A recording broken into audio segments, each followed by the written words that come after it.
डंडौत बंदन अनेक बार, सर्ब कला समरथ, डोलन तेरा कौ प्रभु, नानक दे कर हथ। ज्ञान अंजन गुर दिया, अज्ञान अंधेर विनाश। हर कृपा ते संत भेटिया, नानक मन परगास। याही कुल ते प्रगट होए, ताही कुल को नाम। पुन द्वादश गुरिंद को मेरी है प्रणाम। परम सत्कारयोग सतगुरु जी दे पावन पवित्र दरबार विच बैठी हुई साध संगत जियो, अपनियां मन बिरतियां नूं एकागर करन दे लई, रसना नूं पवित्र करन लई एक वारी सारे ही रल के आखिए, धन श्री सतगुरु जगजीत सिंह सच्चे पातशाह। सतगुरु नानक देव सच्चे पातशाह जी दे पावन पवित्र इतिहास नूं आप जी श्रवण कर रहे सी। इतिहास इत्थों तक पहुंचा है कि भाई बाला दे अगे सतगुरु अंगद देव सच्चे पातशाह जी ने सवाल किया कि इस व्यापारी दे उत्ते बहुत ही ज्यादा छेती कृपा क्यों हो गई। भाई बाला ने अर्ज की कि मैं भी सवाल किया सी सतगुरु नानक देव जी दे अगे, ते उन्होंने आख्या सी कि दीवा भी तैयार सी, दीवे दे विच तेल भी पिया होया सी, जिहड़ी रूह दी वट्टी है वह भी बिल्कुल तैयार सी, बस मैं ते एक अग ला के उस दीवे नूं जगा दिता है ते प्रकाश हो गया। इस तरीके दे नाल जवाब दिता। सो कल इत्थों तक कथा पहुंची सी, अज इत्थों अगे मैं प्रारंभ करदा।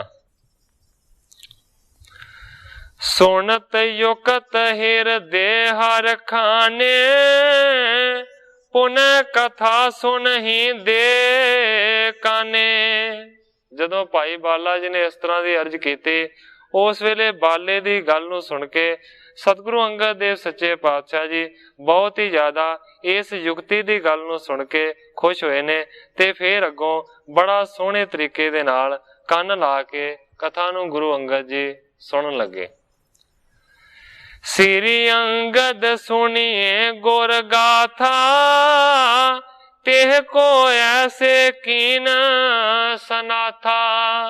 हुण भाई बाला जी कहंदे ने कि हे सतगुरु अंगद देव सच्चे पातशाह जी, सुनो गुरु नानक दी गाथा नूं, उन्हां दे इतिहास नूं।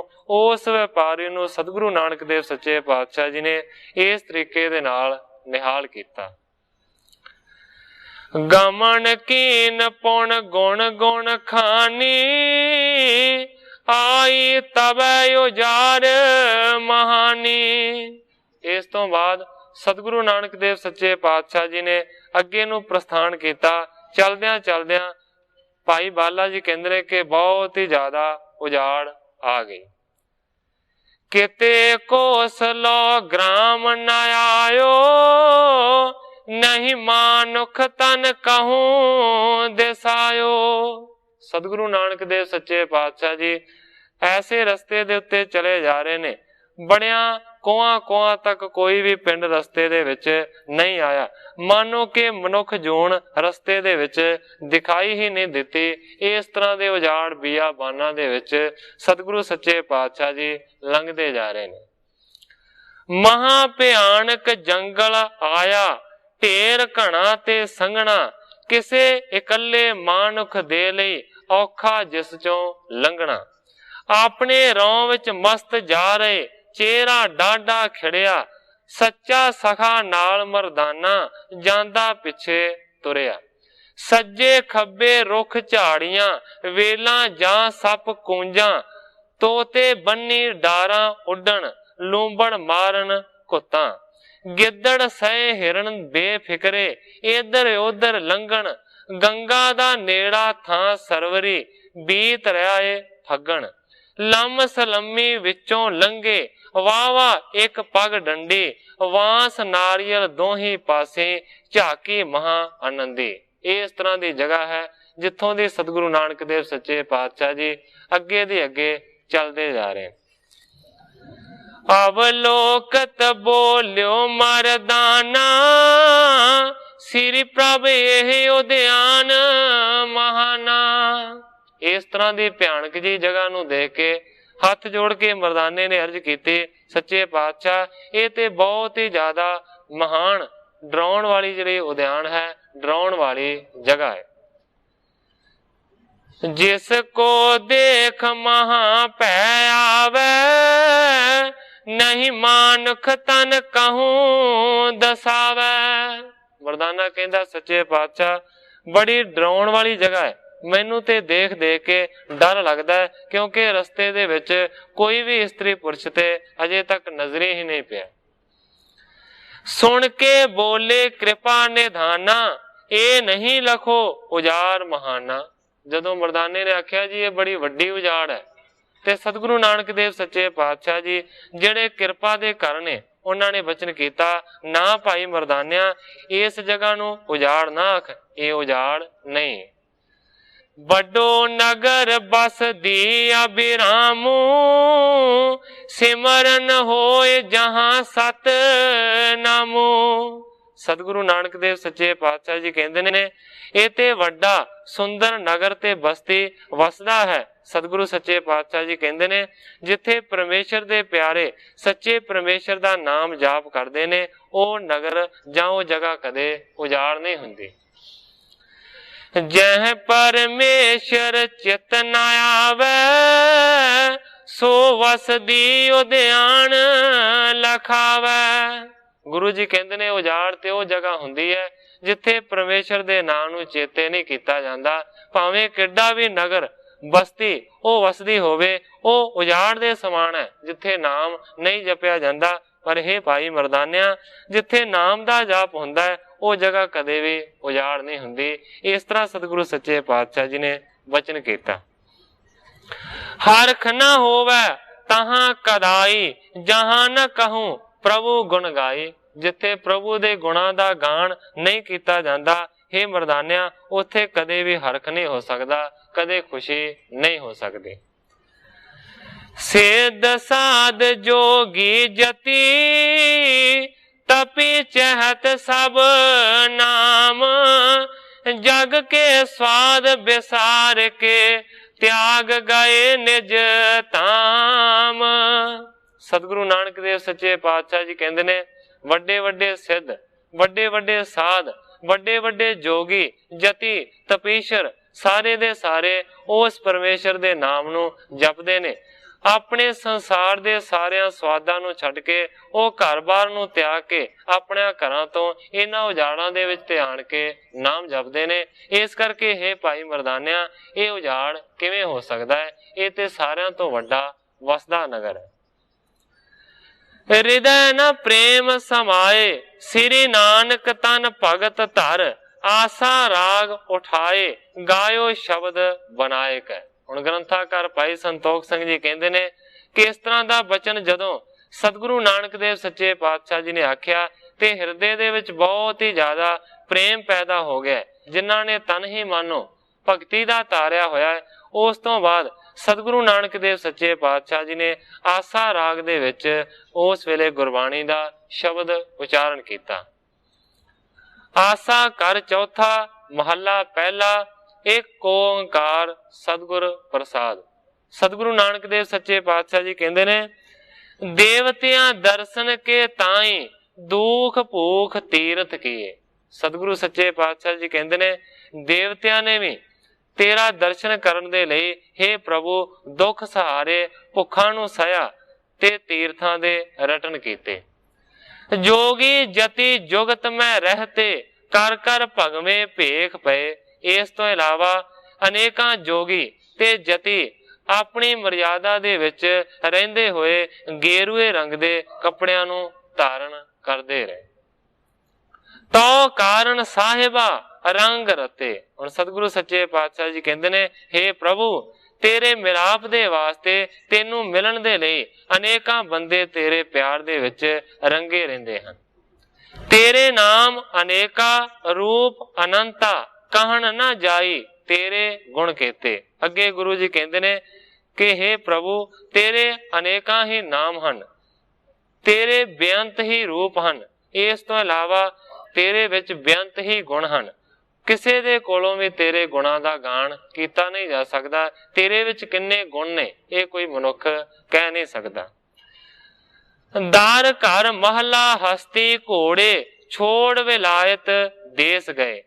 हे प्रभु तेरा दर्शन करन दे लई ही राज मिल्ख दे मालक अपने महल माड़ियां घर बूहे हाथी घोड़े अपने देश वतन नूं छड्ड के जंगलां दे विच चले गए, जंगली जाके डेरा लाया।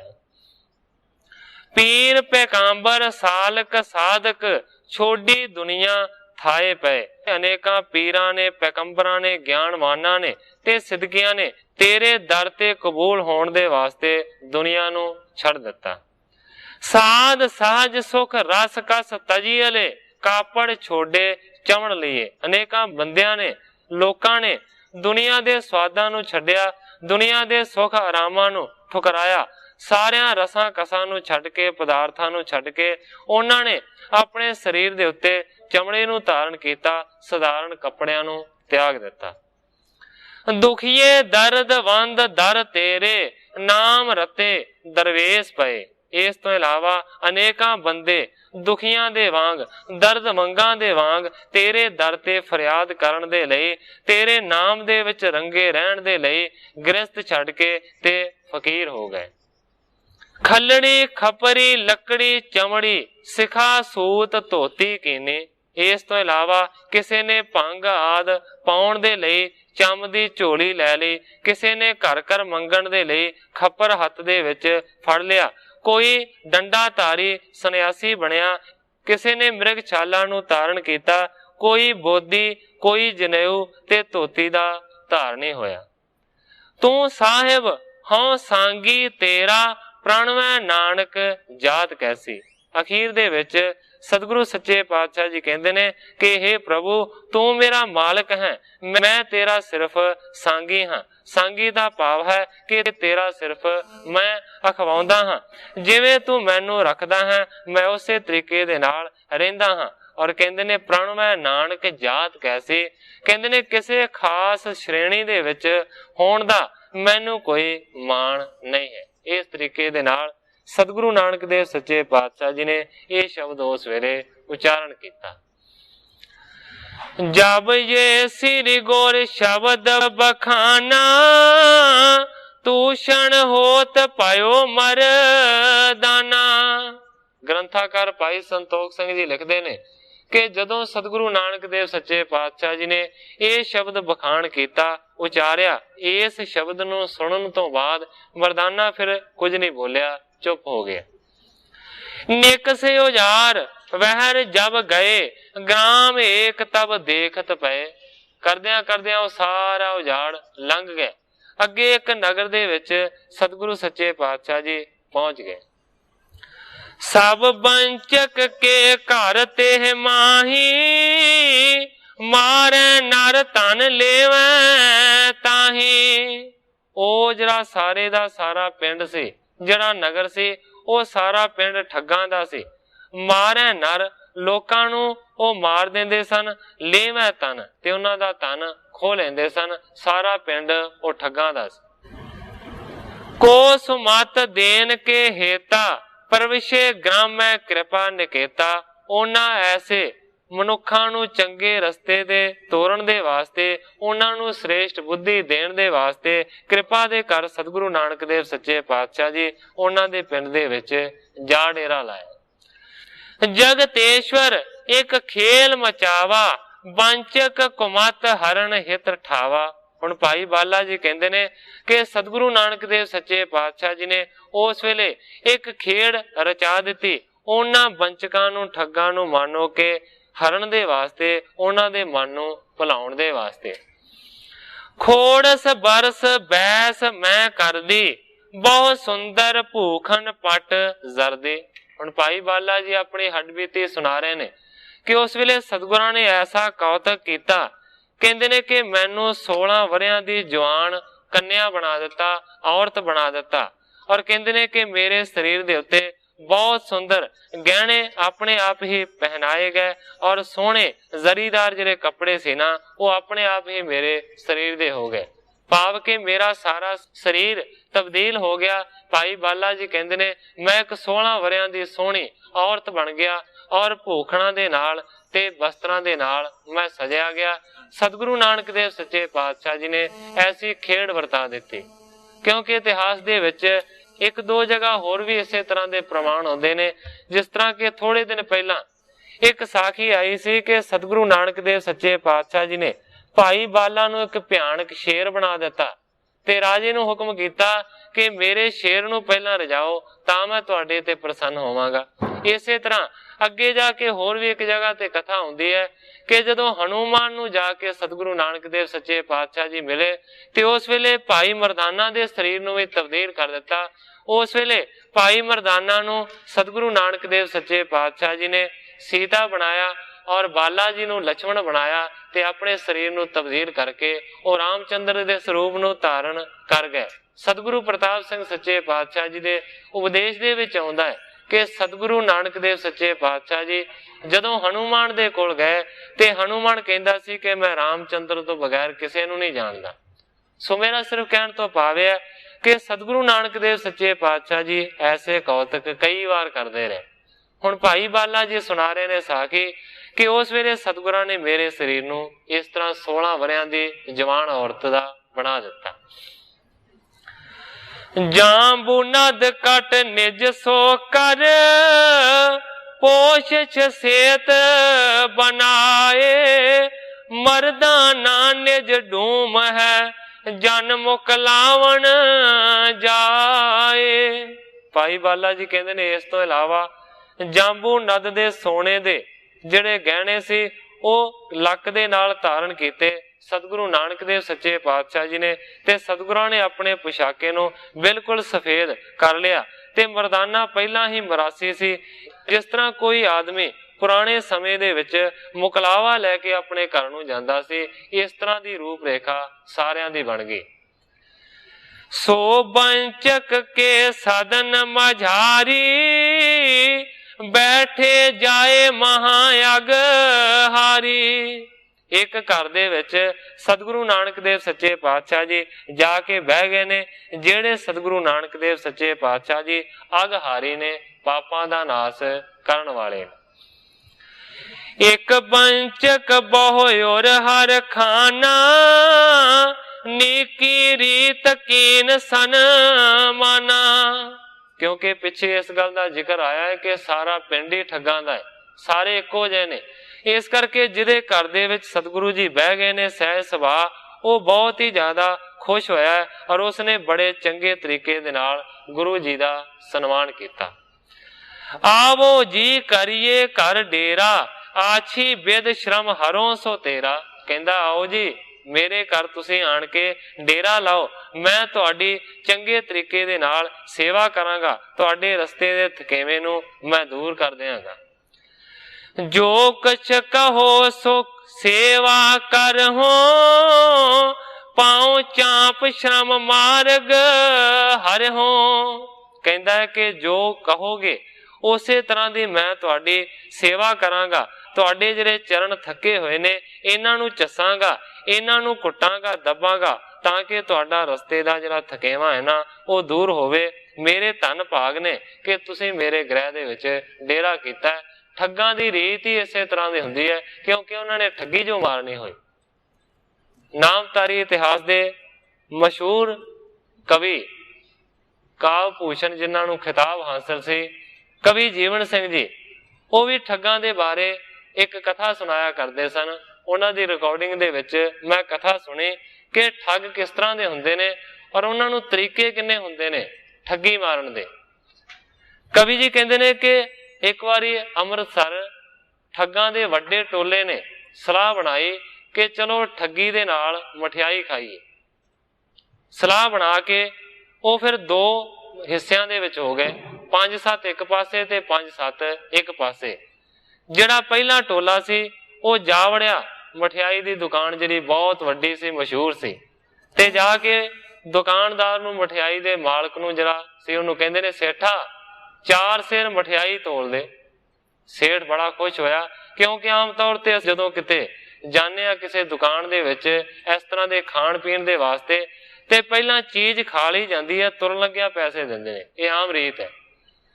ਸੇਠ ਨੇ ਮਠਿਆਈ ਤੋਲ ਦਿੱਤੀ, ਟੇਬਲ ਕੁਰਸੀਆਂ ਸਜੇ ਹੋਏ ਸਨ, ਠੱਗ 5-7 ਬਹਿ ਗਏ ਤੇ ਬਹਿ ਕੇ ਉਹਨਾਂ ਨੇ ਖਾਣਾ, ਮਠਿਆਈ ਨੂੰ ਸ਼ੁਰੂ ਕੀਤਾ। ਜਦੋਂ ਕਰੀਬ ਖਾਂਦਿਆਂ ਖਾਂਦਿਆਂ ਉਹ ਅੱਧ ਚ ਪਹੁੰਚ ਗਏ ਤੇ ਜਿਹੜਾ ਦੂਜਾ ਉਹਨਾਂ ਦੇ ਨਾਲ ਦਾ ਟੋਲਾ ਸੀ ਉਹ ਵੀ ਜਾ ਵੜਿਆ ਦੁਕਾਨ ਦੇ ਅੰਦਰ। ਉਹਨਾਂ ਨੇ ਵੀ ਆਖਿਆ, ਕਹਿੰਦੇ ਨੇ, ਸੇਠਾ 4 ਸੇਰ ਮਠਿਆਈ ਤੋਲ ਦੇ। ਸੇਠ ਬੜਾ ਖੁਸ਼ ਹੋਇਆ ਕਿ ਅੱਜ ਤੇ ਬੋਣੀ ਬੜੀ ਸੋਹਣੀ ਹੋਈ ਹੈ, ਮੈਨੂੰ ਲੱਗਦਾ ਜਿੰਨੀ ਸਾਰੇ ਦਿਨ ਚ ਮੈਂ ਕਮਾਈ ਕਰਨੀ ਹੈ ਅੱਜ ਸਵੇਰੇ ਸਵੇਰੇ ਹੋ ਜਾਣੀ ਹੈ। ਮਠਿਆਈ ਤੋਲ ਦਿੱਤੀ। ਹੋਰ ਲਾਗੇ ਜਿਹੜਾ ਟੇਬਲ ਸਜਿਆ ਸੀ ਉਹਦੇ ਤੇ ਉਹ ਵੀ ਟੋਲਾ ਬਹਿ ਗਿਆ ਤੇ ਮਠਿਆਈ ਖਾਣੀ ਸ਼ੁਰੂ ਕਰ ਦਿੱਤੀ। ਤੇ ਹੁਣ ਪਹਿਲਾ ਟੋਲਾ ਰੱਜ ਚੁੱਕਾ ਹੈ, ਮਠਿਆਈ ਉਹਨਾਂ ਨੇ ਖਾ ਲਈ ਹੈ। ਉਹ ਜਦੋਂ ਟੋਲਾ ਖਾ ਕੇ ਉੱਠਿਆ, ਉਸ ਟੋਲੇ ਦਾ ਜਿਹੜਾ ਆਗੂ ਸੀ ਨਾ, ਉਹ ਜਾ ਕੇ ਸੇਠ ਨੂੰ, ਉਸ ਦੁਕਾਨਦਾਰ ਨੂੰ ਕਹਿੰਦਾ, ਲਿਆ ਬਾਈ ਬਕਾਇਆ ਮੋੜ ਦੇ। ਉਹ ਹੈਰਾਨ ਪਰੇਸ਼ਾਨ ਹੋ ਗਿਆ ਵੀ ਮੈਨੂੰ ਤੇ ਇਹਨਾਂ ਨੇ ਕੁਝ ਦਿੱਤਾ ਹੀ ਨਹੀਂ ਤੇ ਬਕਾਇਆ ਮੰਗਦਾ। ਉਹ ਕਹਿੰਦਾ, ਬਕਾਇਆ ਕਾਹਦਾ? ਕਹਿੰਦਾ, ਕਮਾਲ ਦੀ ਗੱਲ ਹੈ, 100 ਦਾ ਨੋਟ ਤੈਨੂੰ ਦੇ ਕੇ ਬੈਠਿਆ ਤੇ ਤੂੰ ਹੁਣ ਕਹਿੰਦਾ ਬਕਾਇਆ ਕਾਹਦਾ? ਹੈਰਾਨ ਹੋ ਗਿਆ, ਲੜਨ ਲੱਗ ਪਿਆ। ਹੁਣ ਜੇ ਉਹਨੇ ਲਿਆ ਹੋਵੇ ਤਾਂ ਹੀ ਮੰਨੇ ਨਾ, ਤੂੰ ਮੈਂ ਸ਼ੁਰੂ ਹੋ ਗਈ, ਲੋਕ ਇਕੱਠੇ ਹੋ ਗਏ ਤੇ ਬਹੁਤ ਜ਼ਿਆਦਾ ਰੌਲਾ ਪੈ ਗਿਆ। ਉਹ ਕਹਿੰਦੇ ਨੇ, ਅਸੀਂ 100 ਦਾ ਨੋਟ ਦੇ ਕੇ ਬੈਠੇ, ਮੁੱਕਰਦਾ ਹੈ। ਉਹ ਕਹਿੰਦੇ, ਦਿੱਤਾ ਹੀ ਨਹੀਂ ਇਹਨਾਂ ਨੇ, ਇਹ ਝੂਠ ਬੋਲਦੇ ਨੇ। ਹੁਣ ਬਹੁਤੀ ਜ਼ਿਆਦਾ ਲੜਾਈ ਵੱਧ ਗਈ ਤੇ ਹੁਣ ਕਹਿੰਦੇ ਨੇ ਕਿ ਮਰੇ ਦਾ ਤੇ ਮੁੱਕਰੇ ਦਾ ਕੋਈ ਨਾਂ ਨਹੀਂ ਹੈ। ਉਹ ਦੁਕਾਨਦਾਰ ਵੀ ਮੁੱਕਰ ਸਕਦਾ ਹੈ ਤੇ ਇਹ ਵੀ ਝੂਠ ਬੋਲ ਸਕਦੇ ਨੇ। ਹੁਣ ਲੜਾਈ ਬਹੁਤ ਜ਼ਿਆਦਾ ਵੱਧ ਗਈ, ਤੂੰ ਮੈਂ ਸ਼ੁਰੂ ਹੋ ਗਈ, ਰੌਲਾ ਪੈ ਗਿਆ। ਹੁਣ ਪੁਲਿਸ ਵੀ ਆ ਗਈ ਕਿਉਂਕਿ ਲੜਾਈ ਮੁਕਾਉਣੀ ਸੀ। ਜਦੋਂ ਬਹੁਤਾ ਹੀ ਜ਼ਿਆਦਾ ਰੌਲਾ ਵੱਧ ਗਿਆ ਨਾ, ਤੇ ਜਿਹੜਾ ਜੇ ਟੋਲਾ ਉਹਨਾਂ ਦੇ ਨਾਲ ਦਾ ਛਕਦਾ ਸੀ ਨਾ, ਉਹਨਾਂ ਦਾ ਆਗੂ ਜ਼ੋਰ ਦੇ ਨਾਲ ਬੋਲਿਆ, ਕਹਿੰਦਾ, ਸੇਠਾ ਇਸ ਰੌਲੇ ਗੋਲੇ ਦੇ ਵਿੱਚ ਸਾਡਾ 100 ਦਾ ਨੋਟ ਨਾ ਭੁੱਲ ਜਾਏ। ਹੁਣ ਉਹ ਹੋਰ ਵੀ ਜ਼ਿਆਦਾ ਹੈਰਾਨ। ਹੁਣ ਮਨ ਦੇ ਵਿੱਚ ਸੇਠ ਸੋਚਦਾ ਹੈ ਕਿ ਜੇ ਮੈਂ ਇਹਨਾਂ ਨੂੰ ਵੀ ਆਖਿਆ ਕਿ ਇਹ ਵੀ ਝੂਠ ਬੋਲਦੇ ਨੇ ਤੇ ਲੋਕ ਮੈਨੂੰ ਕਹਿਣਗੇ ਕਿ ਦੁਕਾਨਦਾਰ ਹੀ ਚਵਲ ਹੈ, ਹਰ ਇੱਕ ਗਾਹਕ ਦੇ ਨਾਲ ਲੜਾਈ ਚਲੋ ਇੱਕ ਦੇ ਨਾਲ ਹੋ ਸਕਦੀ ਹੈ। ਜੇ ਇਹ ਕਹਿੰਦੇ ਨੇ ਕਿ 100 ਦਾ ਨੋਟ ਦਿੱਤਾ ਹੈ ਤੇ ਹੋ ਸਕਦਾ ਹੈ ਕਿ ਇਹ ਝੂਠੇ ਹੋਣ, ਪਰ ਦੂਸਰੇ ਕਹਿੰਦੇ ਨੇ ਅਸੀਂ ਦੇ ਕੇ ਬੈਠੇ ਹਾਂ, ਤੇ ਜੇ ਮੈਂ ਇਹਨਾਂ ਨੂੰ ਵੀ ਆਖ ਦਿੱਤਾ ਕਿ ਤੁਸੀਂ ਮੈਨੂੰ ਪੈਸੇ ਨਹੀਂ ਦਿੱਤੇ ਤੇ ਸੋਚਦਾ ਹੈ ਕਿ ਮੈਨੂੰ ਲੋਕੀ ਸਾਰੇ ਕਹਿਣਗੇ ਦੁਕਾਨਦਾਰ ਹੀ ਚਵਲ ਹੈ, ਇਹੀ ਸਾਰਿਆਂ ਨਾਲ ਧੋਖਾ ਕਰਦਾ ਹੈ। ਫਿਰ ਉਸਨੇ ਡਰਦੇ ਮਾਰੇ ਨੇ ਕਹਿ ਦਿੱਤਾ, ਕਹਿਣ ਲੱਗਾ, ਨਹੀਂ ਭਰਾਵੋ, ਤੁਹਾਡਾ ਨੋਟ ਖਰਾ ਹੈ, ਤੁਸੀਂ ਦੇ ਕੇ ਬੈਠੇ ਹੋ। ਮੰਨ ਗਿਆ। ਹੁਣ ਉਸ ਵੇਲੇ ਜਿਹੜੇ ਦੂਸਰੇ ਟੋਲੇ ਦੀ ਲੜਾਈ ਹੋ ਰਹੀ ਸੀ, ਪੁਲਿਸ ਨੇ ਆਣ ਕੇ ਫਿਰ ਆਖਿਆ ਕਿ ਤੁਸੀਂ ਇਹ ਗੱਲ ਦੱਸੋ, ਠੱਗਾਂ ਨੂੰ ਕਹਿੰਦੇ ਨੇ ਕਿ ਤੁਹਾਡਾ ਨੋਟ ਕਿਵੇਂ ਦਾ ਸੀ, ਮਤਲਬ ਕਿ ਉਹ ਪੁਰਾਣਾ ਸੀ ਜਾਂ ਨਵਾਂ ਸੀ ਜਾਂ ਕਿਸ ਤਰੀਕੇ ਦਾ ਸੀ। ਤੇ ਉਹ ਜਿਹੜੇ ਠੱਗਾਂ ਦਾ ਪਹਿਲਾ ਟੋਲਾ ਸੀ, ਉਹਨਾਂ ਦਾ ਜਿਹੜਾ ਸਰਦਾਰ ਸੀ, ਕਹਿੰਦਾ, ਜੀ ਸਾਡਾ ਨੋਟ ਉਸ ਤਰ੍ਹਾਂ ਦਾ ਸੀ ਜਿਸ ਤਰ੍ਹਾਂ ਦਾ ਉਹ ਕਹਿ ਰਹੇ ਨੇ, ਜਿਵੇਂ ਦਾ ਉਹਨਾਂ ਦਾ ਨੋਟ ਹੈ ਨਾ ਉਵੇਂ ਦਾ ਹੀ ਸਾਡਾ ਨੋਟ ਹੈ। ਤੇ ਗੱਲ ਵੀ ਸੱਚੀ ਹੈ, ਨੋਟ ਉਵੇਂ ਦਾ ਹੀ, ਕਿਉਂਕਿ ਨੋਟ ਹੀ ਕੋਈ ਨਹੀਂ ਹੈ। ਕਹਿੰਦਾ ਉਵੇਂ ਦਾ ਹੀ ਨੋਟ ਹੈ ਜਿਵੇਂ ਦਾ ਉਹ ਦੇ ਕੇ ਬੈਠੇ ਨੇ। ਕਹਿੰਦਾ ਸਾਡੇ 21 ਟਕਸਾਲ ਦੇ ਬਣੇ ਹੋਏ ਨੇ। ਕਥਾ ਸਾਰੀ ਕਹਿਣ ਦਾ ਭਾਵ ਇਹ ਸੀ ਕਿ ਠੱਗ ਇਸ ਤਰ੍ਹਾਂ ਦੇ ਹੁੰਦੇ ਨੇ ਜਿਨ੍ਹਾਂ ਨੂੰ ਠੱਗੀ ਦੇ ਵੱਖਰੇ ਵੱਖਰੇ ਤੇ ਨਵੇਂ ਤਰੀਕੇ ਆਉਂਦੇ ਨੇ, ਬੜੇ ਵਧੀਆ ਤਰੀਕੇ ਆਉਂਦੇ ਨੇ। ਔਰ ਇਸੇ ਤਰ੍ਹਾਂ ਕਈ ਐਸੇ ਵੀ ਮਨੁੱਖ ਹੁੰਦੇ ਨੇ ਜਿਹੜੇ ਕਿ ਠੱਗਾਂ ਤੋਂ ਬਚਣ ਦੇ ਲਈ ਵੀ ਬੜੇ ਸੋਹਣੇ ਤਰੀਕੇ ਅਪਣਾ ਲੈਂਦੇ ਨੇ। ਇੱਕ ਹੋਰ ਬਚਨ ਯਾਦ ਆ ਗਿਆ ਕਰਦਿਆਂ ਕਰਦਿਆਂ, ਸਤਿਗੁਰੂ ਜਗਜੀਤ ਸਿੰਘ ਸੱਚੇ ਪਾਤਸ਼ਾਹ ਜੀ ਦੇ ਉਪਦੇਸ਼ ਦੇ ਵਿੱਚ ਇਹ ਕਥਾ ਆਉਂਦੀ ਹੈ ਕਿ ਕੋਈ ਆਦਮੀ ਸੀ, ਜੇ ਮੈਂ ਨਾ ਭੁੱਲਦਾ ਹੋਵਾਂ ਤੇ ਉਹ ਕਲਕੱਤੇ ਤੋਂ ਰੇਲ ਗੱਡੀ ਦੇ ਵਿੱਚ ਸਫ਼ਰ ਕਰਨ ਦੇ ਲਈ ਬੈਠ ਗਿਆ ਤੇ ਉਸਦੇ ਕੋਲ ਕਾਫੀ ਰਕਮ ਸੀ, ਪੈਸੇ ਸਨ, ਔਰ ਉਸਨੇ ਲੈ ਕੇ ਅਗਾਂਹ ਜਾਣਾ ਸੀ। ਤੇ ਰਸਤੇ ਦੇ ਵਿੱਚੋਂ ਗੱਡੀ ਦੇ ਵਿੱਚ ਠੱਗ ਵੀ ਚੜ ਗਏ ਉਹਦੇ ਪੈਸਿਆਂ ਨੂੰ ਲੁੱਟਣ ਦੇ ਵਾਸਤੇ, ਚੋਰੀ ਕਰਨ ਦੇ ਵਾਸਤੇ। ਤੇ ਉਹ ਜਿਹੜਾ ਪੈਸੇ ਲੈ ਕੇ ਜਾ ਰਿਹਾ ਸੀ ਨਾ, ਉਹ ਜਿਹੜਾ ਹੋਰ ਵੀ ਜ਼ਿਆਦਾ ਠੱਗਾਂ ਤੋਂ ਹੁਸ਼ਿਆਰ ਸੀ। ਉਹਨੂੰ ਪਤਾ ਲੱਗਾ ਕਿ ਇਹ ਜਿਹੜੇ ਮੇਰੇ ਨਾਲ 4-5 ਆਣ ਕੇ ਬਹਿ ਗਏ ਨੇ ਨਾ, ਇਹ ਠੱਗ ਨੇ ਤੇ ਮੇਰੀ ਚੋਰੀ ਕਰਨਗੇ।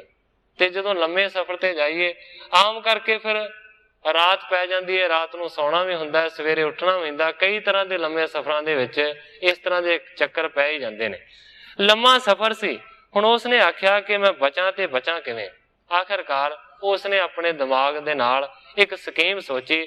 ਉਸ ਸਕੀਮ ਨੂੰ ਉਸਨੇ ਵਰਤਿਆ ਤੇ ਚੁੱਪ ਕਰਕੇ ਸੌਂ ਗਿਆ। ਤੇ ਉਹ ਜਿਹੜੇ ਠੱਗ ਸੀ ਉਹ ਪਹਿਲਾਂ ਝੂਠੀ ਮੁੱਠੀ ਦੇ ਸੌਂ ਗਏ, ਫਿਰ ਉੱਠ ਗਏ ਤੇ ਉਹਨਾਂ ਨੇ ਸਾਰੀ ਤਲਾਸ਼ੀ ਲਈ ਪਰ ਪੈਸੇ ਨਾ ਲੱਭੇ। ਇਸੇ ਤਰੀਕੇ ਦੇ ਨਾਲ ਰਾਤ ਬਤੀਤ ਹੋ ਗਈ। ਅਗਲਾ ਦਿਨ ਚੜਿਆ ਉਹ ਫੇਰ ਉਸੇ ਤਰ੍ਹਾਂ ਰਹਿ ਗਿਆ। ਫੇਰ ਰਾਤ ਹੋਈ, ਉਹਨਾਂ ਨੇ ਫੇਰ ਤਲਾਸ਼ੀ ਲਈ, ਫੇਰ ਨਾ ਲੱਭਿਆ। 1-2 ਦਿਨ ਇਸੇ ਤਰ੍ਹਾਂ ਚੱਲਦਾ ਰਿਹਾ। ਉਹ ਥੱਕ ਕੇ, ਹਾਰ ਕੇ ਹੰਭ ਗਏ, ਪਰ ਉਹਨਾਂ ਨੂੰ ਪੈਸੇ ਨਹੀਂ ਲੱਭੇ ਠੱਗਾਂ ਨੂੰ।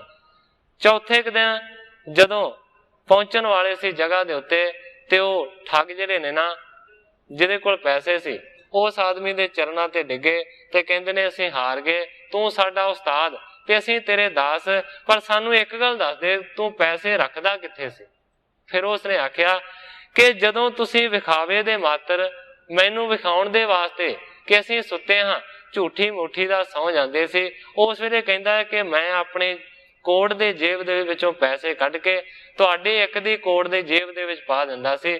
ਮੈਨੂੰ ਪਤਾ ਸੀ ਕਿ ਤੁਸੀਂ ਮੇਰੇ ਸਾਰੇ ਸਮਾਨ ਦੀ ਤਲਾਸ਼ੀ ਕਰਨੀ ਹੈ, ਪਰ ਆਪਣੇ ਸਮਾਨ ਦੀ ਨਹੀਂ ਕਰਨੀ, ਇਸ ਕਰਕੇ ਤੁਹਾਡੇ ਕੋਟ ਦੀ ਜੇਬ ਦੇ ਵਿੱਚ ਪਾ ਦਿੰਦਾ ਸੀ, ਫਿਰ ਮੈਂ ਆਪਣੀ 'ਚ ਪਾ ਲੈਂਦਾ ਸੀ। ਦਿਨੇ ਤੁਸੀਂ ਮੇਰੀ ਤਲਾਸ਼ੀ ਜਾਂ ਇਸ ਤਰ੍ਹਾਂ ਦੀ ਫੋਲਾ ਫਾਲੀ ਨਹੀਂ ਸੀ ਕਰਦੇ। ਸੋ ਮੇਰਾ ਸਿਰਫ ਸਾਰਾ ਕੁਝ ਕਹਿਣ ਤੋਂ ਭਾਵ ਇਹ ਹੈ ਕਿ ਠੱਗ ਇਸ ਤਰ੍ਹਾਂ ਦੇ ਹੁੰਦੇ ਨੇ, ਤੇ ਠੱਗਾਂ ਤੋਂ ਬਚਣ ਵਾਲੇ ਸਤਿਗੁਰੂ ਜਗਜੀਤ ਸਿੰਘ ਨੇ ਜਿਸ ਤਰ੍ਹਾਂ ਆਖਿਆ ਉਸ ਤਰ੍ਹਾਂ ਦੇ ਵੀ ਹੁੰਦੇ ਨੇ।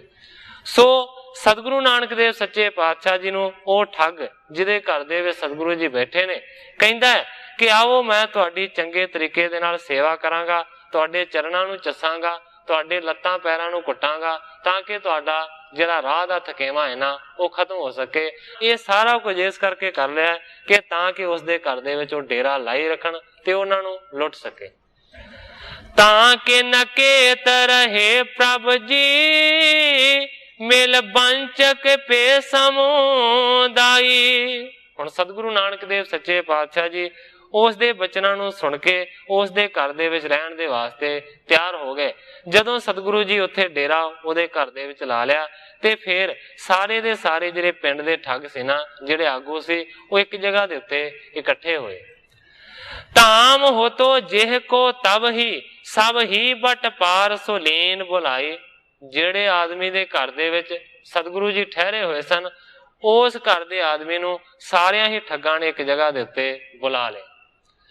ਜੋਤ ਲਿਲਾਰ ਵੱਡੀ ਇਹ ਕੇ ਤਨ ਹੈ ਬਹੁ ਪਾਸ ਚਲਿਓ ਕਿਹ ਥਾਈ। ਉਸ ਠੱਗ ਨੂੰ ਕਹਿੰਦੇ ਨੇ ਜਿਹਦੇ ਘਰ ਦੇ ਵਿੱਚ ਡੇਰਾ ਲੱਗਿਆ ਹੋਇਆ। ਬਾਕੀ ਦੇ ਨਾਲ ਦੇ ਠੱਗ ਕਹਿੰਦੇ ਨੇ ਕਿ ਜਿਹੜਾ ਆਦਮੀ ਤੇਰੇ ਘਰ ਦੇ ਵਿੱਚ ਠਹਿਰਿਆ ਹੋਇਆ, ਇਹ ਮੁਕਲਾਵਾ ਲੈ ਕੇ ਜਾ ਰਿਹਾ ਹੈ, ਔਰਤ ਇਸ ਦੇ ਨਾਲ ਹੈ, ਮਰਾਸੀ ਇਹਦੇ ਨਾਲ ਹੈ, ਔਰ ਇਸ ਆਦਮੀ ਦੇ ਮੱਥੇ ਦੀ ਜਿਹੜੀ ਜੋਤ ਹੈ ਨਾ ਉਹ ਬੜੀ ਪ੍ਰਕਾਸ਼ਮਾਨ ਹੈ।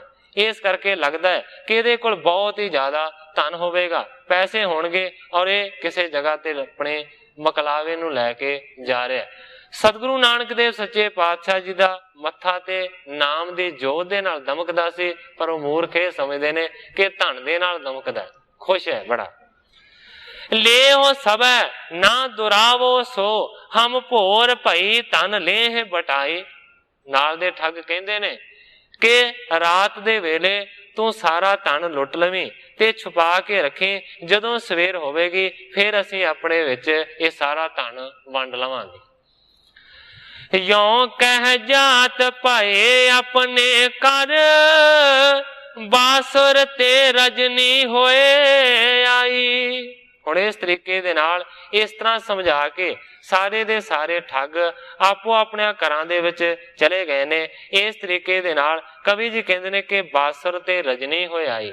ਦਿਨ ਸਾਰਾ ਬਤੀਤ ਹੋ ਗਿਆ, ਰਜਨੀ ਆ ਗਈ, ਭਾਵ ਕੇ ਰਾਤ ਪੈ ਗਈ। ਖਾਏ ਆਹਾਰ ਕਸੋਏ ਰਹੇ ਸਭ, ਕਾਹੂ ਨ ਜਾਗਣ ਕੀ ਸੁਧ ਪਾਈ। ਆਹਾਰ ਨੂੰ ਖਾਧਾ, ਸਾਰਿਆਂ ਠੱਗਾਂ ਨੇ ਪ੍ਰਸ਼ਾਦ ਪਾਣੀ ਛਕਿਆ, ਤੇ ਸਾਰੇ ਦੇ ਸਾਰੇ ਆਪੋ ਆਪਣੀ ਥਾਈਂ ਸੌਂ ਗਏ ਨੇ। ਕਿਸੇ ਨੂੰ ਜਾਗਣ ਦੀ ਕੋਈ ਖਬਰ ਹੀ ਨਹੀਂ ਰਹੀ, ਕਿਉਂਕਿ ਬਾਕੀਆਂ ਨੇ ਤੇ ਕੀ ਜਾਗਣਾ ਸੀ। ਜਾਗਣਾ ਤੇ ਉਸ ਆਦਮੀ ਨੇ ਸੀ, ਉਸ ਠੱਗ ਨੇ ਸੀ, ਜਿਨੇ ਉਹਨਾਂ ਨੂੰ ਲੁੱਟਣਾ ਸੀ, ਜਿਹਦੇ ਘਰ ਦੇ ਵਿੱਚ ਡੇਰਾ ਗੁਰੂ ਜੀ ਨੇ ਲਾਇਆ ਹੋਇਆ ਸੀ। ਉਹ ਵੀ ਨਾ ਉੱਠਿਆ, ਸੁੱਤਾ ਰਿਹਾ। ਪ੍ਰੇਰ ਪ੍ਰਭੂ ਕੀ ਕਰੇ ਬਸ ਨੀਂਦ ਨੇ, ਸੈਣ ਕਰੇ ਸਭ ਰੈਣ ਬਿਤਾਈ। ਹੁਣ ਗ੍ਰੰਥਾਕਾਰ ਜੀ ਕਹਿੰਦੇ ਨੇ ਕਿ ਪ੍ਰਭੂ ਨੇ ਪ੍ਰੇਰ ਦਿੱਤਾ ਐਸਾ ਨੀਂਦ ਨੂੰ ਕਿ ਨੀਂਦ ਉਹਨਾਂ ਸਾਰਿਆਂ ਦੇ ਉੱਤੇ ਹਾਵੀ ਹੋ ਗਈ। ਸਾਰੇ ਦੇ ਸਾਰੇ ਸਾਰੀ ਰਾਤ ਸੁੱਤੇ ਹੀ ਰਹੇ, ਕੋਈ ਵੀ ਨਾ ਉੱਠਿਆ। ਭੋਰ ਪਾਈ ਜਬ ਜਾਗਿਓ ਨਾ ਕੋ, ਤਬ ਐਸੇ ਪਰੇ ਜਿਮ ਹੈ ਮੂਰਛਾਈ। ਇਸੇ ਤਰ੍ਹਾਂ ਸਾਰੀ ਰਾਤ ਬਤੀਤ ਹੋ ਗਈ, ਸਵੇਰ ਹੋ ਗਈ, ਭੋਰ ਹੋ ਗਈ, ਕੋਈ ਵੀ ਨਾ ਜਾਗਿਆ। ਸਾਰੇ ਦੇ ਸਾਰੇ ਇਸ ਤਰ੍ਹਾਂ ਸੁੱਤੇ ਰਹੇ ਜਿਵੇਂ ਕਿ ਮੂਰਛਾਈ ਹੋਵੇ। ਮਾਨੋ ਕਿ ਜਿਸ ਤਰੀਕੇ ਦੇ ਨਾਲ ਕੋਈ ਬੇਹੋਸ਼ ਹੋ ਕੇ ਸੌਂਦਾ ਹੈ, ਇਸ ਤਰ੍ਹਾਂ ਬੇਹੋਸ਼ੀ ਦੇ ਵਿੱਚ ਪੈ ਰਹੇ। ਸੂਰ ਚੜੇ ਗਮਨੇ ਗੁਰ ਨਾਨਕ, ਸੋਵਤ ਛੋੜ ਚਲੇ ਤਹ ਥਾਈ। ਜਦੋਂ ਕਾਫੀ ਸੂਰਜ ਚੜ ਕੇ ਆ ਗਿਆ ਸਿਰ ਦੇ ਉੱਤੇ, ਉਸ ਵੇਲੇ ਫਿਰ ਸਤਿਗੁਰੂ ਨਾਨਕ ਦੇਵ ਸੱਚੇ ਪਾਤਸ਼ਾਹ ਜੀ ਉੱਠ ਕੇ ਉਸ ਠੱਗ ਦੇ ਘਰ ਦੇ ਵਿੱਚੋਂ ਚੱਲੇ ਨੇ, ਸਾਰਿਆਂ ਨੂੰ ਇਸੇ ਤਰ੍ਹਾਂ ਹੀ ਛੱਡ ਕੇ। ਜਾਗਤ ਪੇ ਪਛਚਾਤ ਸਭੈ ਮਿਲ ਬੰਚਕ ਹੋਤ ਭਏ ਇਕ ਥਾਈ। ਹੁਣ ਕਹਿੰਦੇ ਨੇ ਜਿਹੜਾ ਉਸ ਘਰ ਦਾ ਮਾਲਕ ਸੀ, ਜਿੱਥੇ ਗੁਰੂ ਜੀ ਨੇ ਡੇਰਾ ਲਾਇਆ ਸੀ, ਉਹ ਤੇ ਅਜੇ ਤੱਕ ਵੀ ਸੁੱਤਾ ਸੀ, ਪਰ ਜਿਨ੍ਹਾਂ ਨੇ ਹਿੱਸਾ ਵੰਡਾਉਣਾ ਸੀ ਉਹ ਪਹਿਲਾਂ ਹੀ ਪਹੁੰਚ ਗਏ ਉਹਦੇ ਘਰ ਦੇ ਵਿੱਚ। ਜਦੋਂ ਸੂਰਜ ਚੜਿਆ ਕਿ ਉਸ ਨੂੰ ਆਣ ਕੇ ਉਠਾਉਂਦੇ ਨੇ, ਹਿੱਸਾ ਜੋ ਲੈਣਾ ਸੀ, ਉਹ ਅਜੇ ਸੁੱਤਾ ਸੀ, ਉਹ ਪਹਿਲਾਂ ਹੀ ਘਰ ਪਹੁੰਚ ਗਏ। ਦਿਖਾਏ ਲਿਓ ਤਨ ਦੇਹੋ ਜੋ ਬਹੁ ਜਾਚਤ ਹੈ ਤੁਮਰੇ ਢਿਗ ਪਾਈ। ਆਣ ਕੇ ਨਾਲ ਦੇ ਸਾਥੀ ਠੱਗ ਉਸ ਠੱਗ ਨੂੰ ਕਹਿੰਦੇ ਨੇ, ਲਿਆ ਭਾਈ ਦਿਖਾ ਕਿੰਨਾ ਕੁ ਧਨ ਤੂੰ ਰਾਤ ਦੇ ਵੇਲੇ ਉਹਨਾਂ ਤੋਂ ਚੋਰੀ ਕੀਤਾ, ਅਸੀਂ ਤੇਰੇ ਤੋਂ ਸਾਰੇ ਦੇ ਸਾਰੇ ਮੰਗ ਰਹੇ। ਹੋ ਬਿਸਮਾਦ ਕਹਿਓ ਤਿਨ ਸਿਓ, ਮੋਹ ਨਾਹਿ ਰਹੀ ਰਜਨੀ ਸੁਧ ਕਾਈ। ਜਦੋਂ ਉਸ ਨੂੰ ਸੁੱਤੇ ਪੈ ਨੂੰ ਉਠਾਇਆ, ਧਨ ਮੰਗਿਆ, ਤੇ ਉਹ ਬਹੁਤ ਹੀ ਜ਼ਿਆਦਾ ਹੈਰਾਨੀ ਦੇ ਨਾਲ ਉੱਠਿਆ ਤੇ ਉੱਠ ਕੇ ਝੱਟ ਹੀ ਕਹਿੰਦਾ ਮੋਹ ਨਾਹੀ ਰਜਨੀ ਸੁਧ ਕਾਈ। ਕਹਿੰਦਾ ਮੈਂ ਤੇ ਰਾਤ ਸੁੱਤਾ ਹੀ ਰਹਿ ਗਿਆ, ਮੈਨੂੰ ਤੇ ਰਾਤ ਦੀ ਕੋਈ ਖਬਰ ਨਹੀਂ ਹੈ ਕਿ ਉਹ ਕਦੋਂ ਤੇ ਕਿਵੇਂ ਚਲੇ ਗਏ, ਮੈਂ ਤੇ ਸੁੱਤਾ ਹੀ ਰਹਿ ਗਿਆ। ਸੋ ਨਹੀਂ ਮੰਨ ਤਾਂ ਹੀ ਕਹਿਓ, ਪਰ ਉਹ ਹੁਣ ਕਿਵੇਂ ਮੰਨਣ, ਉਹ ਨਹੀਂ ਮੰਨਦੇ ਉਸਦਾ ਕਿਹਾ ਕਿ ਤੂੰ ਸੁੱਤਾ ਰਹਿ ਗਿਆ। ਸੋ ਨਹੀਂ ਮੰਨ ਤਾਂ ਹੀ ਕਹਿਓ ਝਗੜਾ, ਉਹ ਬੜਾ ਜ਼ਿਆਦਾ ਝਗੜਦੇ ਨੇ। ਬਹੁ ਗਾਰ ਕੋ ਦੇਹ ਲੜਾਈ, ਉਹ ਗਾਲਾਂ ਦੇਣ ਲੱਗ ਪਏ, ਲੜਾਈ ਕਰਨ ਲੱਗ ਪਏ ਕਿ ਤੂੰ ਝੂਠ ਬੋਲਦਾ ਹੈ। ਹਾਥ ਲਗਾ ਬਹੁਤੋ ਧਨ ਤੋਕੋ, ਲਾਲਚ ਧਾਰ ਕੇ ਲੇਨ ਛੁਪਾਈ। ਸਾਰੇ ਦੂਸਰੇ ਨਾਲ ਦੇ ਠੱਗ ਕਹਿੰਦੇ ਨੇ ਕਿ ਬਹੁਤਾ ਸਾਰਾ ਧਨ ਤੇਰੇ ਹੱਥੀਂ ਲੱਗਾ ਹੈ, ਹੱਥੀਂ ਚੜਿਆ, ਇਸ ਕਰਕੇ ਲਾਲਚ ਕਰਕੇ ਤੂੰ ਉਸ ਧਨ ਨੂੰ ਛੁਪਾ ਕੇ ਆਪਣੇ ਕੋਲ ਹੀ ਰੱਖਣਾ ਚਾਹੁੰਦਾ ਹੈ। ਇਸ ਕਰਕੇ ਕਹਿਣਾ ਕਿ ਮੈਂ ਰਾਤ ਸੁੱਤਾ ਰਹਿ ਗਿਆ, ਮੈਂ ਜਾ ਕੇ ਉਹਨਾਂ ਨੂੰ ਨਹੀਂ ਲੁੱਟਿਆ। ਸੋ ਨਹੀਂ ਛੋੜੈ ਕੈਸੇ ਕਰੋ, ਤੁਮ ਪਾਸ ਹਮਾਰੇ ਤੇ ਲੇਤ ਸਦਾਈ। ਸਾਰੇ ਠੱਗ ਉਸ ਨੂੰ ਕਹਿੰਦੇ ਨੇ ਕਿ ਜਿਹੜਾ ਧਨ ਤੋਂ ਲੁੱਟਿਆ ਹੈ ਨਾ, ਉਹ ਕਦੇ ਵੀ ਕਿਸੇ ਵੀ ਤਰੀਕੇ ਦੇ ਨਾਲ ਅਸੀਂ ਤੇਰੇ ਕੋਲੋਂ ਲੈ ਕੇ ਛੱਡਾਂਗੇ, ਕਿਸੇ ਤਰੀਕੇ ਦੇ ਨਾਲ ਅਸੀਂ ਉਸ ਧਨ ਨੂੰ ਛੱਡਣਾ ਨਹੀਂ ਹੈ। ਕਿਉਂਕਿ ਤੁਮ ਪਾਸ ਹਮਾਰੇ ਤੇ ਲੇਤ ਸਦਾਈ, ਕਿਉਂਕਿ ਜਦੋਂ ਸਾਡੇ ਘਰ ਕੋਈ ਠਹਿਰਦਾ ਸੀ, ਅਸੀਂ ਉਸ ਨੂੰ ਲੁੱਟਦੇ ਸੀ ਤੇ ਅਸੀਂ ਸਾਵਾਂ ਹਿੱਸਾ ਤੈਨੂੰ ਵੰਡ ਕੇ ਦਿੰਦੇ ਸੀ। ਤੇ ਜੇ ਅੱਜ ਤੇਰੇ ਘਰ ਕੋਈ ਠਹਿਰਿਆ ਤੇ ਤੂੰ ਉਸ ਨੂੰ ਲੁੱਟਿਆ ਤੇ ਤੂੰ ਹੁਣ ਮੁੱਕਰ ਰਿਹਾ, ਇਸ ਕਰਕੇ ਅਸੀਂ ਧਨ ਜ਼ਰੂਰ ਲੈਣਾ ਹੈ, ਇਸ ਤਰ੍ਹਾਂ ਨਹੀਂ ਟਲਣਾ, ਕਿਉਂਕਿ ਤੂੰ ਵੀ ਸਾਡੇ ਤੋਂ ਇਸੇ ਤਰ੍ਹਾਂ ਵੰਡਾਉਂਦਾ ਹੈ। ਆਣ ਕਰੀ ਨਿਜ ਪੀਰਨ ਕੀ, ਤਿਨ ਸਾਚ ਪਛਾਣਤ ਪੇ ਤਬ ਹੀ। ਆਖਰਕਾਰ ਉਹ ਬਹੁਤ ਹੀ ਜ਼ਿਆਦਾ ਹੈਰਾਨ ਹੋਇਆ। ਹਾਰੇ ਦਾ ਇਹ ਨਿਆਂ ਸੀ ਕਿ ਉਸਨੇ ਫਿਰ ਆਖਿਆ ਕਿ ਮੈਂ ਸਹੁੰ ਖਾਂਦਾ ਹਾਂ ਆਪਣੇ ਪੀਰਾਂ ਦੀ ਕਿ ਮੈਂ ਰਾਤ ਦੇ ਵੇਲੇ ਬਿਲਕੁਲ ਸੁੱਤਾ ਰਿਹਾ, ਮੈਨੂੰ ਕੋਈ ਖਬਰ ਨਹੀਂ ਹੈ ਕਿ ਉਹ ਕਦੋਂ ਚਲੇ ਗਏ, ਮੈਂ ਉਹਨਾਂ ਦੇ ਧਨ ਨੂੰ ਲੁੱਟ ਨਹੀਂ ਸਕਿਆ। ਆਖਰਕਾਰ ਵੱਡਿਆਂ ਪੀਰਾਂ ਦੀ ਉਸਨੇ ਕਸਮ ਚੁੱਕੀ, ਸਹੁੰ ਖਾਧੀ, ਤੇ ਜਦੋਂ ਸਹੁੰ ਖਾਧੀ ਤੇ ਫਿਰ ਸਾਰਿਆਂ ਨੇ ਉਸ ਦੀ ਗੱਲ ਨੂੰ ਮੰਨਿਆ। ਪ੍ਰਤੀਤ ਆ ਗਈ ਕਿ ਸੱਚਾ ਹੈ। ਕੌਣ ਸੇ ਪੰਥ ਗਏ ਉਠ ਤੂਰਨ, ਯੋਂ ਮਿਲ ਸੋਚ ਕਰੀ ਸਭ ਹੀ। ਹੁਣ ਸਾਰੇ ਦੇ ਸਾਰੇ ਮਿਲ ਕੇ ਠੱਗ ਸੋਚਦੇ ਨੇ ਕਿ ਕਿਹੜੇ ਰਸਤੇ ਰਾਹੀਂ ਉਹ ਛੇਤੀ ਹੀ ਇੱਥੋਂ ਲੰਘ ਗਏ ਨੇ, ਆਖਿਰਕਾਰ ਸਾਨੂੰ ਉਹਨਾਂ ਨੂੰ ਲੱਭਣਾ ਚਾਹੀਦਾ ਹੈ, ਅਜੇ ਦੂਰ ਨਹੀਂ ਗਏ ਹੋਣਗੇ। ग्राम की चार दिशाएं अविलोक के, पैर जो खोज पिखियो जब ही। ਉਹ ਸਾਰੇ ਦੇ ਸਾਰੇ ਠੱਗ ਫਿਰ ਮਿਲ ਕੇ ਲੱਭਣ ਲੱਗੇ ਨੇ।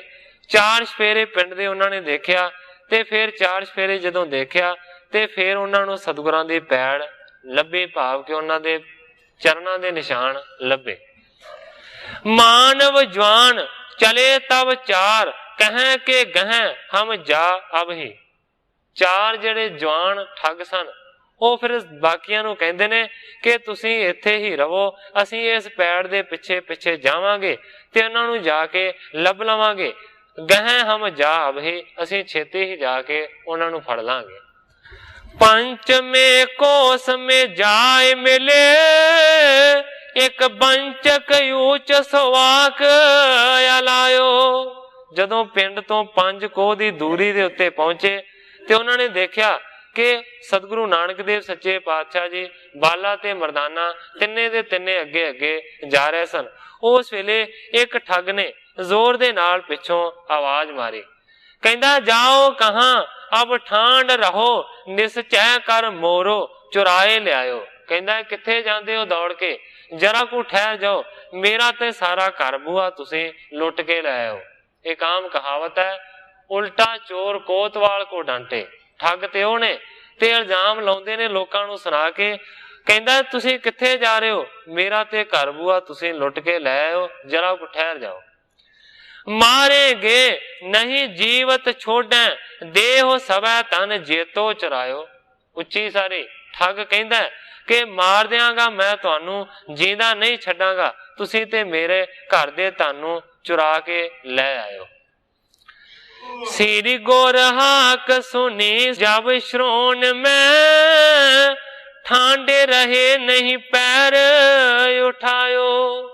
ਜਦੋਂ ਸਤਿਗੁਰੂ ਨਾਨਕ ਦੇਵ ਸੱਚੇ ਪਾਤਸ਼ਾਹ ਜੀ ਨੇ ਠੱਗ ਦੀ ਆਵਾਜ਼ ਨੂੰ ਸੁਣਿਆ ਤੇ ਸਤਿਗੁਰੂ ਨਾਨਕ ਦੇਵ ਸੱਚੇ ਪਾਤਸ਼ਾਹ ਜੀ ਉਸੇ ਹੀ ਜਗ੍ਹਾ ਦੇ ਉੱਤੇ ਖੜੇ ਹੋ ਗਏ, ਇੱਕ ਵੀ ਕਦਮ ਅੱਗੇ ਨਹੀਂ ਚੱਲੇ। ਗੁਰ ਬੂਜਨ ਕੀਨ ਕਹੋ ਤੁਮ ਕਿਆ, ਇੱਕ ਬੰਚਕ ਆਏ ਕੇ ਬਾਣੀ ਅਲਾਈ।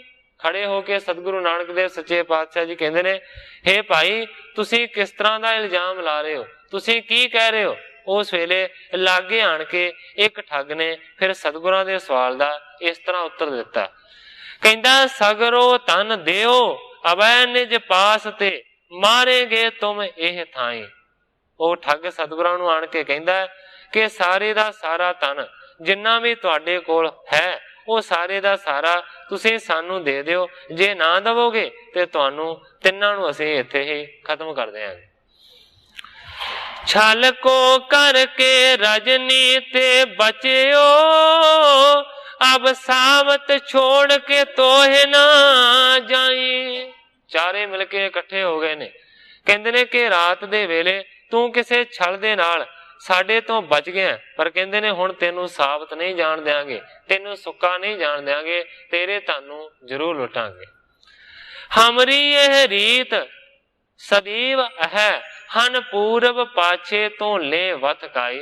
ਇਸ ਤੋਂ ਇਲਾਵਾ ਉਹ ਠੱਗ ਹੁਣ ਸਤਿਗੁਰਾਂ ਨੂੰ ਕਹਿੰਦੇ ਨੇ ਕਿ ਸਾਡੀ ਇੱਕ ਰਹੁ ਰੀਤ ਹੈ ਕਿ ਸਾਰਿਆਂ ਤੋਂ ਪਹਿਲਾਂ ਜਿਹਦਾ ਅਸੀਂ ਧਨ ਲੁੱਟਣਾ ਹੁੰਦਾ ਹੈ ਉਹਨੂੰ ਪਹਿਲਾਂ ਮਾਰ ਦਿੰਦੇ ਆ ਤੇ ਫੇਰ ਹੀ ਉਹਦਾ ਧਨ ਲੁੱਟਦੇ ਆ। ਇਹ ਸਾਡੀ ਰਹੁ ਰੀਤੀ।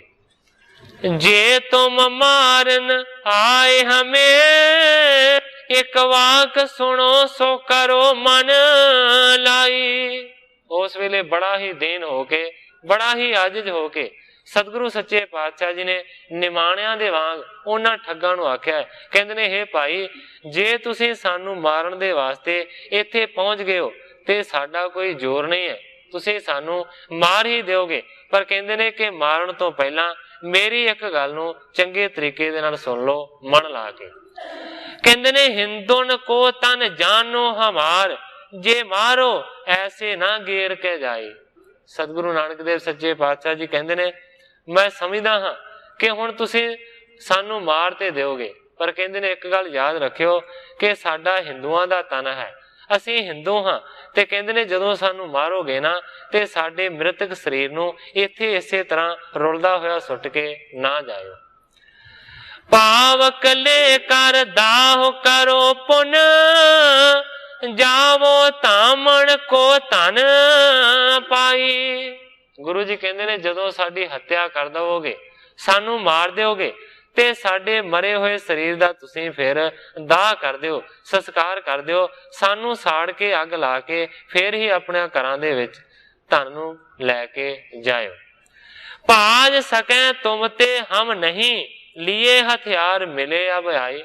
ਕਹਿੰਦੇ ਨੇ ਹੁਣ ਭੱਜ ਕੇ ਅਸੀਂ ਤੁਹਾਡੇ ਤੋਂ ਬਚ ਨਹੀਂ ਸਕਦੇ, ਕਿਉਂਕਿ ਤੁਸੀਂ ਸਾਰੇ ਦੇ ਸਾਰੇ ਸਾਨੂੰ ਮਾਰਨ ਦੇ ਵਾਸਤੇ ਹਥਿਆਰਾਂ ਨੂੰ ਨਾਲ ਲੈ ਕੇ ਆਏ ਹੋ। ਅਸੀਂ ਤੁਹਾਡੇ ਤੋਂ ਭੱਜ ਤੇ ਨਹੀਂ ਸਕਦੇ, ਤੁਸੀਂ ਸਾਨੂੰ ਜ਼ਰੂਰ ਹੀ ਮਾਰ ਦਿਓਗੇ। ਪਰ ਇੱਕ ਗੱਲ ਯਾਦ ਰੱਖਿਓ ਕਿ ਮਾਰਨ ਤੋਂ ਬਾਅਦ ਸਾਡੇ ਸਰੀਰਾਂ ਨੂੰ ਇਸ ਤਰ੍ਹਾਂ ਸੁੱਟ ਕੇ ਨਾ ਜਾਇਓ, ਅੱਗ ਲਾ ਕੇ ਸਾੜ ਕੇ ਜਾਇਓ। गुर को दरस बिलोक के बचन सुने जब कान, कछुक दया उपजी हृदय कहे के लियो बच मान। ਹੁਣ ਗ੍ਰੰਥਾਕਾਰ ਭਾਈ ਸੰਤੋਖ ਸਿੰਘ ਜੀ ਲਿਖਦੇ ਨੇ ਕਿ ਜਦੋਂ ਸਤਿਗੁਰੂ ਨਾਨਕ ਦੇਵ ਸੱਚੇ ਪਾਤਸ਼ਾਹ ਜੀ ਨੇ ਇਸ ਤਰ੍ਹਾਂ ਦੇ ਬਚਨ ਕੀਤੇ, ਉਸ ਵੇਲੇ ਉਹਨਾਂ ਚਾਰਾਂ ਨੇ ਉਹਨਾਂ ਦੇ ਬਚਨਾਂ ਨੂੰ ਸੁਣਿਆ ਤੇ ਥੋੜੀ ਜਿਹੀ ਉਹਨਾਂ ਦੇ ਮਨ ਦੇ ਅੰਦਰ ਦਇਆ ਆ ਗਈ। ਇੱਕ ਉਹਨਾਂ ਦਾ ਜਿਹੜਾ ਆਗੂ ਸੀ ਨਾ ਚਾਰਾਂ ਦੇ ਵਿੱਚੋਂ, ਕਹਿੰਦਾ ਲਿਓ ਬਚ ਮਾਨ, ਕਹਿੰਦਾ ਕਿ ਇਹਨਾਂ ਦੀ ਇਹ ਗੱਲ ਮੰਨ ਲੈਣੀ ਚਾਹੀਦੀ ਹੈ, ਇਹ ਕੋਈ ਗਲਤ ਨਹੀਂ ਕਹਿੰਦੇ। ਤੁਮਕੋ ਦੇਹ ਦਾਹੋ ਕਿਹ ਭਾਂਤੀ, ਅਗਨ ਸਮੀਪ ਨਾ ਕਹੂੰ ਦਿਸਾਂਤੀ। ਇੱਕ ਠੱਗ ਕਹਿੰਦਾ ਹੈ ਕਿ ਤੁਹਾਡਾ ਅਸੀਂ ਸੰਸਕਾਰ ਕਿਵੇਂ ਕਰਾਂਗੇ, ਤੁਹਾਨੂੰ ਕਿਸ ਤਰ੍ਹਾਂ ਸਾੜਾਂਗੇ, ਕਿਉਂਕਿ ਲਾਗੇ ਚਾਗੇ ਤੇ ਕੋਈ ਅੱਗ ਨਹੀਂ ਹੈ, ਕਿਤੇ ਨਹੀਂ ਦਿਸਦਾ ਜਿਹੜੀ ਅੱਗ ਦੇ ਨਾਲ ਤੁਹਾਨੂੰ ਸਾੜ ਦਿਆਂਗੇ। ਜੇ ਜੀਵਤ ਛੋੜੈ ਤੁਮ ਤਾਈ, ਕਰੋ ਪੁਕਾਰ ਜਾਏ ਕਿਹ ਥਾਈ। ਤੇ ਕਹਿੰਦੇ ਨੇ ਜਿਉਂਦਾ ਅਸੀਂ ਤੁਹਾਨੂੰ ਛੱਡ ਨਹੀਂ ਸਕਦੇ, ਕਿਉਂਕਿ ਜੇ ਜਿਉਂਦਾ ਛੱਡ ਦਿੱਤਾ ਤੇ ਤੁਸੀਂ ਕਿਸੇ ਰਾਜੇ ਮਹਾਰਾਜੇ ਦੇ ਦਰਬਾਰ ਦੇ ਵਿੱਚ ਜਾ ਕੇ ਪੁਕਾਰ ਕਰੋਗੇ ਸਾਡਾ ਨਾਂ ਲੈ ਕੇ ਕਿ ਉਹਨਾਂ ਠੱਗਾਂ ਨੇ ਸਾਨੂੰ ਲੁੱਟ ਲਿਆ। ਇਸ ਕਰਕੇ ਤੁਹਾਨੂੰ ਮਾਰਨਾ ਤੇ ਹੈ ਹੀ ਹੈ, ਪਰ ਕਹਿੰਦੇ ਨੇ ਅੱਗ ਲਾਗੇ ਨਹੀਂ ਹੈ, ਸੰਸਕਾਰ ਕਿਵੇਂ ਕਰਾਂਗੇ, ਤੁਹਾਨੂੰ ਸਾੜਾਂਗੇ ਕਿਵੇਂ। ਸੁਣ ਬੋਲੇ ਬੇਦੀ ਕੁਲ ਦੀਪਾ, ਇਸ ਦਿਸ਼ ਦੇਖੋ ਧੂਮ ਸਮੀਪਾ। ਸਤਿਗੁਰੂ ਨਾਨਕ ਦੇਵ ਸੱਚੇ ਪਾਤਸ਼ਾਹ ਜੀ ਨੇ ਇੱਕ ਹੋਰ ਕੌਤਕ ਵਰਤਾ ਦਿੱਤਾ। ਸਤਿਗੁਰੂ ਨਾਨਕ ਦੇਵ ਸੱਚੇ ਪਾਤਸ਼ਾਹ ਜੀ ਆਪਣੇ ਹੱਥ ਦੇ ਇਸ਼ਾਰੇ ਦੇ ਨਾਲ ਕਹਿੰਦੇ ਨੇ, ਦੇਖੋ ਭਾਈ ਉਸ ਪਾਸੇ ਉਸ ਜਗ੍ਹਾ ਦੇ ਉੱਤੋਂ ਬੜਾ ਧੂਆਂ ਨਿਕਲ ਰਿਹਾ ਹੈ, ਜਿੱਥੋਂ ਧੂਆਂ ਨਿਕਲ ਰਿਹਾ ਹੈ ਉੱਥੇ ਜ਼ਰੂਰ ਅੱਗ ਵੀ ਹੋਏਗੀ।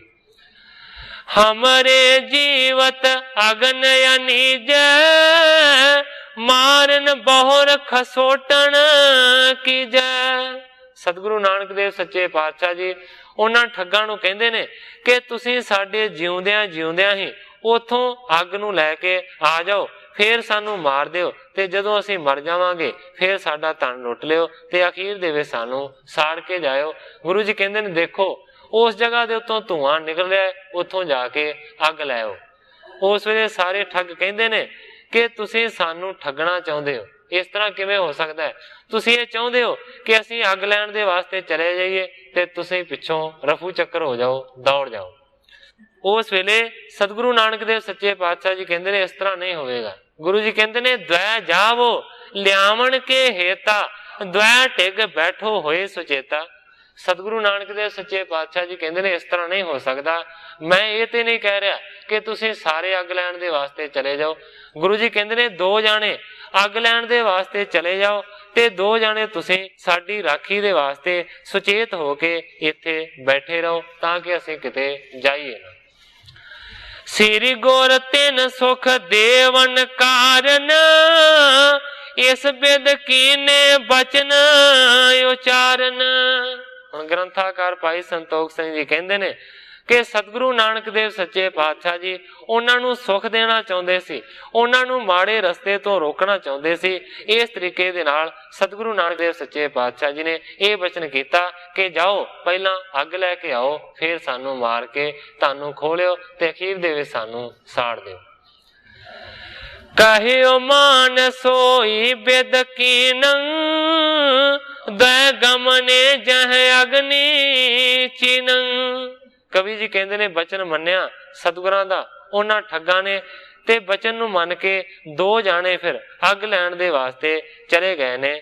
ਦ્વੈ ਬੈਠੇ ਹਥਿਆਰ ਉਗਾਰੇ, ਹਵੈ ਸੁਚੇਤ ਟਿਗ ਮਾਰਨ ਹਾਰੇ। ਦੋ ਅੱਗ ਲੈਣ ਦੇ ਵਾਸਤੇ ਚਲੇ ਗਏ ਨੇ ਠੱਗ, ਤੇ ਦੂਸਰੇ ਜਿਹੜੇ ਦੋ ਨੇ ਨਾ ਆਪਣੇ ਹਥਿਆਰਾਂ ਨੂੰ ਨੰਗੇ ਕਰਕੇ ਬੜੇ ਸੁਚੇਤ ਸਾਵਧਾਨ ਹੋ ਕੇ ਬੈਠੇ ਨੇ ਕਿ ਜੇ ਰਤਾ ਵੀ ਹਿੱਲੇ ਤੇ ਹੁਣੇ ਮਾਰ ਦਿਆਂਗੇ। ਮਗ ਮੈਂ ਜਾਤ ਚਲੇ ਸੋ ਦੋ, ਦੇਖੇ ਨਰ ਕੋ ਮਾਰਤ ਕੋ। ਹੁਣ ਕਵੀ ਜੀ ਉਹਨਾਂ ਦੋ ਜਿਹੜੇ ਅੱਗ ਲੈਣ ਦੇ ਵਾਸਤੇ ਗਏ ਹੋਏ ਨੇ ਉਹਨਾਂ ਦੀ ਗੱਲ ਦੱਸਦੇ ਨੇ ਕਿ ਜਦੋਂ ਰਸਤੇ ਦੇ ਵਿੱਚ ਜਾ ਰਹੇ ਸਨ ਅੱਗ ਲੈਣ ਦੇ ਵਾਸਤੇ, ਤੇ ਉਹਨਾਂ ਨੇ ਕੀ ਦੇਖਿਆ ਕਿ ਕਿਸੇ ਇੱਕ ਮਨੁੱਖ ਨੂੰ ਬਹੁਤੇ ਸਾਰੇ ਮਿਲ ਕੇ ਬਹੁਤਾ ਹੀ ਜ਼ਿਆਦਾ ਮਾਰ ਰਹੇ ਸਨ, ਬੜਾ ਦੰਡ ਦੇ ਰਹੇ ਸਨ। ਬਾਂਧਿਓ ਲੀਨ ਜਾਤ ਅਗਾਰੀ, ਮਾਰ ਮਾਰ ਪੀੜਾ ਦੇ ਭਾਰੀ। ਉਸ ਮਨੁੱਖ ਨੂੰ ਬਹੁਤਾ ਹੀ ਜ਼ਿਆਦਾ ਉਹ ਮਾਰ ਰਹੇ ਸਨ, ਉਸ ਦੀਆਂ ਲੱਤਾਂ ਤੇ ਬਾਹਾਂ ਬੰਨੀਆਂ ਹੋਈਆਂ ਸਨ, ਅੱਗੇ ਉਹਨਾਂ ਨੇ ਲਾਇਆ ਹੋਇਆ ਸੀ, ਤੇ ਮਾਰ ਮਾਰ ਕੇ ਬੜਾ ਜ਼ਿਆਦਾ ਉਸ ਨੂੰ ਦੁਖੀ ਕਰ ਰਹੇ ਸੀ। ਇਸ ਕੌਤਕ ਨੂੰ ਉਹਨਾਂ ਨੇ ਵੇਖਿਆ ਜਿਹੜੇ ਅੱਗ ਲੈਣ ਦੇ ਵਾਸਤੇ ਜਾ ਰਹੇ ਸਨ। ਤਿੰਨ ਤੇ ਦੁਰ ਕੇ ਲੰਗੇ ਧਾਈ, ਦੇਖੀ ਚਿਖਾ ਬਰੀ ਤੇ ਥਾਈ। ਠੱਗਾਂ ਦਾ ਉਹਨਾਂ ਦੇ ਨਾਲ ਕੀ ਕੰਮ ਸੀ ਕਿ ਪੁੱਛਦੇ ਤੁਸੀਂ ਇਹਨੂੰ ਕਿਉਂ ਮਾਰ ਰਹੇ ਹੋ। ਚੁੱਪ ਕਰਕੇ ਉਹ ਸਗੋਂ ਹੋਰ ਵੀ ਜ਼ਿਆਦਾ ਦੂਰ ਦੀ ਹੋ ਕੇ ਛੁਪ ਕੇ ਅੱਗੇ ਲੰਘੇ ਨੇ, ਉਸ ਜਗ੍ਹਾ ਤੇ ਪਹੁੰਚ ਗਏ ਨੇ ਜਿੱਥੋਂ ਧੂਆਂ ਨਿਕਲਦਾ ਸੀ। ਜਦੋਂ ਉਸ ਜਗ੍ਹਾ ਤੇ ਪਹੁੰਚੇ ਨੇ ਜਿੱਥੋਂ ਧੂਆਂ ਨਿਕਲਦਾ ਸੀ, ਤੇ ਉਹਨਾਂ ਨੇ ਕੀ ਜਾ ਕੇ ਦੇਖਿਆ ਕਿ ਕਿਸੇ ਮੁਰਦੇ ਦੀ ਚਿਖਾ ਬਲ ਰਹੀ ਸੀ, ਉੱਥੋਂ ਧੂਆਂ ਨਿਕਲ ਰਿਹਾ ਸੀ। ਆਗਨ ਨੇ ਕਾਸ ਲੀਨ ਨਿਜ ਹਾਥਾ, ਹਟ ਗਮਨੇ ਜਿਤ ਦੇਸ਼ ਜਗ ਨਾਥਾ।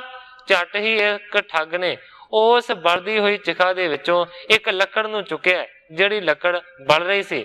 ਉਸ ਵੇਲੇ ਦੋਵਾਂ ਨੇ ਛੇਤੀ ਦੇ ਨਾਲ ਉਸ ਪਾਸੇ ਨੂੰ ਆਉਣਾ ਸ਼ੁਰੂ ਕੀਤਾ ਜਿੱਥੇ ਕਿ ਸਤਿਗੁਰੂ ਨਾਨਕ ਦੇਵ ਸੱਚੇ ਪਾਤਸ਼ਾਹ ਜੀ ਨੂੰ ਉਹ ਠਹਿਰਾ ਕੇ ਆਏ ਸਨ। ਬਹੁਰ ਆਏ ਕਰ ਦੇਖਿਓ ਦੋ, ਚੜਿਓ ਜਾਤ ਸੇਵਕਾ ਨਰ ਸੋ। ਪਰ ਜਦੋਂ ਵਾਪਸ ਉਸ ਜਗ੍ਹਾ ਤੇ ਪਹੁੰਚੇ ਜਿੱਥੇ ਕਿ ਜਾਂਦੀ ਵਾਰੀ ਉਹਨਾਂ ਨੇ ਇਹ ਦੇਖਿਆ ਸੀ ਕਿ ਕੋਈ ਬਹੁਤੇ ਸਾਰੇ ਮਿਲ ਕੇ ਇੱਕ ਮਨੁੱਖ ਨੂੰ ਮਾਰ ਰਹੇ ਸਨ। ਜਦੋਂ ਉਸੇ ਹੀ ਜਗ੍ਹਾ ਤੇ ਵਾਪਸ ਪਹੁੰਚੇ ਤੇ ਕੀ ਦੇਖਦੇ ਨੇ ਕਿ ਜਾਂਦੀ ਵਾਰੀ ਜਿਹਨੂੰ ਮਾਰ ਪੈਂਦੀ ਦੇਖੀ ਸੀ, ਉਸੇ ਹੀ ਮਨੁੱਖ ਨੂੰ ਬੜੀ ਸੋਹਣੀ ਪਾਲਕੀ ਦੇ ਉੱਤੇ ਉਹਨਾਂ ਨੇ ਚਾੜਿਆ ਹੋਇਆ, ਜਿਹੜੇ ਪਹਿਲਾਂ ਉਸ ਨੂੰ ਮਾਰ ਰਹੇ ਸਨ, ਬੜਾ ਤੰਗ ਕਰ ਰਹੇ ਸਨ। ਉਹਨਾਂ ਨੇ ਪਾਲਕੀ ਦੇ ਉੱਤੇ ਉਸ ਨੂੰ ਚੁੱਕਿਆ ਹੋਇਆ ਜਿਹਨੂੰ ਪਹਿਲਾਂ ਸਜ਼ਾ ਮਿਲ ਰਹੀ ਸੀ, ਦੰਡ ਮਿਲ ਰਿਹਾ ਸੀ। ਗਾਵਤ ਗਾਇਕ ਰਾਗ ਅਗਾਰੀ, ਅਸ ਬਿਲੋਕ ਪਾਇਆ ਚਰਜ ਪਾਰੀ। ਇਸ ਰੀਤੀ ਨੂੰ ਦੇਖ ਕੇ ਠੱਗ ਬਹੁਤ ਹੀ ਜ਼ਿਆਦਾ ਹੈਰਾਨ ਹੋਏ। ਸੋਚਦੇ ਨੇ ਜਾਂਦੀ ਵਾਰੀ ਦੇਖਿਆ ਸੀ ਕਿ ਇਸ ਮਨੁੱਖ ਨੂੰ ਬੜੀ ਸਜ਼ਾ ਦੇ ਰਹੇ ਸਨ, ਮਾਰ ਰਹੇ ਸਨ, ਕੁੱਟ ਰਹੇ ਸਨ, ਤੇ ਹੁਣ ਉਹੀ ਜਿਹੜੇ ਮਾਰਨ ਵਾਲੇ ਨੇ ਉਹਨਾਂ ਨੇ ਸਤਿਕਾਰ ਦੇ ਨਾਲ ਪਾਲਕੀ ਦੇ ਵਿੱਚ ਇਹਨੂੰ ਚੁੱਕਿਆ ਹੋਇਆ। ਇਸ ਤੋਂ ਇਲਾਵਾ ਇਸ ਪਾਲਕੀ ਦੇ ਵਿੱਚ ਜਿਹੜਾ ਅਸਵਾਰ ਹੋਇਆ ਉਹਦੇ ਵਾਸਤੇ ਬੜੇ ਰਾਗ ਗਾਏ ਜਾ ਰਹੇ ਨੇ, ਬੜੀਆਂ ਖੁਸ਼ੀਆਂ ਮਨਾਈਆਂ ਜਾ ਰਹੀਆਂ ਨੇ, ਬੜਾ ਆਦਰ ਮਾਣ ਇਹਦਾ ਕੀਤਾ ਜਾ ਰਿਹਾ। ਇਸ ਗੱਲ ਨੂੰ ਦੇਖ ਕੇ ਬਹੁਤ ਹੀ ਜ਼ਿਆਦਾ ਠੱਗ ਹੈਰਾਨ ਹੋਏ। ਬਿਨ ਪੁੱਛੇ ਤੇ ਜਾਏ ਨਾ ਜਾਣਾ, ਪੂਰਬ ਸੰਕਟ ਦੇਤ ਮਹਾਨਾ। ਹੁਣ ਗ੍ਰੰਥਾਕਾਰ ਜੀ ਕਹਿੰਦੇ ਨੇ ਜਿੰਨਾ ਚਿਰ ਉਹ ਠੱਗ ਉਹਨਾਂ ਤੋਂ ਪੁੱਛਦੇ ਨਹੀਂ ਸਨ, ਇੰਨਾ ਚਿਰ ਪਤਾ ਨਹੀਂ ਸੀ ਲੱਗ ਸਕਦਾ ਕਿ ਆਖਰਕਾਰ ਇਹ ਕੀ ਕਾਰਨ ਹੈ ਕਿ ਜਿਹਨੂੰ ਪਹਿਲਾਂ ਸੰਕਟ ਦਿੰਦੇ ਜਾਂਦੇ ਸੀ ਉਹਨੂੰ ਹੁਣ ਆਨੰਦ ਦੇ ਨਾਲ ਕਿਉਂ ਲਿਜਾ ਰਹੇ ਨੇ। ਆਵੇ ਆਨੰਦ ਸੋ ਮਾਰਗ ਜਾਏ, ਕਰ ਵਿਚਾਰ ਇਉਂ ਤੇ ਟਿਗਾਏ। ਠੱਗਾਂ ਨੇ ਸੋਚਿਆ ਕਿ ਪੁੱਛਣਾ ਚਾਹੀਦਾ ਕਿ ਆਖਿਰਕਾਰ ਕੀ ਕਾਰਨ ਹੈ ਕਿ ਪਹਿਲਾਂ ਇਸ ਨੂੰ ਤੁਸੀਂ ਸਜ਼ਾ ਦੇ ਰਹੇ ਸੀ ਤੇ ਹੁਣ ਬੜੀ ਖੁਸ਼ੀ ਦੇ ਨਾਲ ਇਸ ਨੂੰ ਤੁਸੀਂ ਲਿਜਾ ਰਹੇ ਹੋ। ਇਹ ਵਿਚਾਰ ਕਰਕੇ ਦੋਵੇਂ ਦੇ ਦੋਵੇਂ ਠੱਗ ਉਹਨਾਂ ਦੇ ਕੋਲ ਪਹੁੰਚ ਗਏ ਨੇ ਜਿਨ੍ਹਾਂ ਨੇ ਪਾਲਕੀ ਨੂੰ ਚੁੱਕਿਆ ਹੋਇਆ। ਕੌਣ ਇਹ ਸੇਵਕਾ ਪਰ ਜਾਵਤ, ਪੂਰਬ ਸ਼ਾਸਨ ਦੇਵਤ ਯਾਹੀ। ਦੋਵਾਂ ਠੱਗਾਂ ਨੇ ਸਵਾਲ ਕੀਤਾ ਹੈ ਜਿਨ੍ਹਾਂ ਨੇ ਪਾਲਕੀ ਚੁੱਕੀ ਹੋਈ ਹੈ। ਕਹਿੰਦੇ ਨੇ ਕਿ ਦੱਸੋ ਇਸ ਪਾਲਕੀ ਦੇ ਉੱਤੇ ਕੌਣ ਸਵਾਰ ਹੈ, ਕੌਣ ਚੜਿਆ ਹੋਇਆ ਹੈ। ਤੇ ਕਹਿੰਦੇ ਨੇ ਇਸ ਤੋਂ ਇਲਾਵਾ ਅਸੀਂ ਇਹ ਵੀ ਗੱਲ ਜਾਣਦੇ ਹਾਂ ਕਿ ਜਿਹਨੂੰ ਇਸ ਵੇਲੇ ਤੁਸੀਂ ਪਾਲਕੀ ਦੇ ਵਿੱਚ ਬਿਠਾਇਆ ਹੋਇਆ ਹੈ ਉਹਨੂੰ ਤੁਸੀਂ ਪਹਿਲਾਂ ਬਹੁਤ ਜ਼ਿਆਦਾ ਸਜ਼ਾ ਦੇ ਰਹੇ ਸੀ, ਉਹਨੂੰ ਮਾਰ ਰਹੇ ਸੀ। ਦੂਤਨ ਬੈਨ ਪਾਣੇ ਇਹ ਪਾਪੀ ਥੋ, ਦੇਨ ਵੱਡੋ ਦੁੱਖ ਲਾਇਕ ਆਹੀ। ਹੁਣ ਗ੍ਰੰਥਾਕਾਰ ਜੀ ਇਸ ਗੱਲ ਦਾ ਜ਼ਿਕਰ ਕਰਦੇ ਨੇ ਕਿ ਉਹ ਦੂਤ ਸਨ ਜਿਹੜੇ ਕਿ ਉਸ ਨੂੰ ਪਹਿਲਾਂ ਮਾਰ ਰਹੇ ਸਨ। ਦੂਤਾਂ ਨੇ ਜਵਾਬ ਦਿੱਤਾ ਕਿ ਇਹ ਮਨੁੱਖ ਬਹੁਤ ਵੱਡਾ ਪਾਪੀ ਸੀ, ਇਸ ਕਰਕੇ ਕਹਿੰਦੇ ਨੇ ਦੁੱਖਾਂ ਦੇ ਲਾਇਕ ਸੀ ਤੇ ਅਸੀਂ ਇਹਨੂੰ ਦੁੱਖ ਦੇ ਰਹੇ ਸਾਂ। ਸਾਰੀ ਗੱਲ ਕਹਿਣ ਤੋਂ ਭਾਵ ਇਹ ਹੈ ਕਿ ਸਤਿਗੁਰੂ ਨਾਨਕ ਦੇਵ ਸੱਚੇ ਪਾਤਸ਼ਾਹ ਜੀ ਨੇ ਉਹਨਾਂ ਠੱਗਾਂ ਤੇ ਐਸੀ ਕਿਰਪਾ ਕੀਤੀ ਹੈ ਕਿ ਜਿਹੜੇ ਜਮਦੂਤ ਕਿਸੇ ਨੂੰ ਦਿਖਾਈ ਨਹੀਂ ਦਿੰਦੇ, ਜਿਹੜੀ ਜੀਵ ਆਤਮਾ ਮਰਨ ਤੋਂ ਬਾਅਦ ਕਿਸੇ ਨੂੰ ਦਿਖਾਈ ਨਹੀਂ ਦਿੰਦੀ, ਉਹ ਉਹਨਾਂ ਨੂੰ ਦਿਸੀ ਉਸੇ ਚਿਖਾ ਦੇ ਵਿੱਚ ਉਹਦੇ ਮ੍ਰਿਤਕ ਸਰੀਰ ਨੂੰ ਤੇ ਸਾੜ ਦਿੱਤਾ ਸੀ। ਉਹਦੀ ਜਿਹੜੀ ਜੀਵ ਆਤਮਾ ਸੀ ਉਸ ਨੂੰ ਮਾਰ ਮਾਰ ਕੇ ਉਹ ਲਿਜਾ ਰਹੇ ਸਨ ਜਿਹੜੇ ਦੂਤ ਸਨ, ਤੇ ਇਹਨਾਂ ਨੇ ਉਹ ਸਾਰੇ ਨਜ਼ਾਰੇ ਨੂੰ ਦੇਖਿਆ ਸੀ।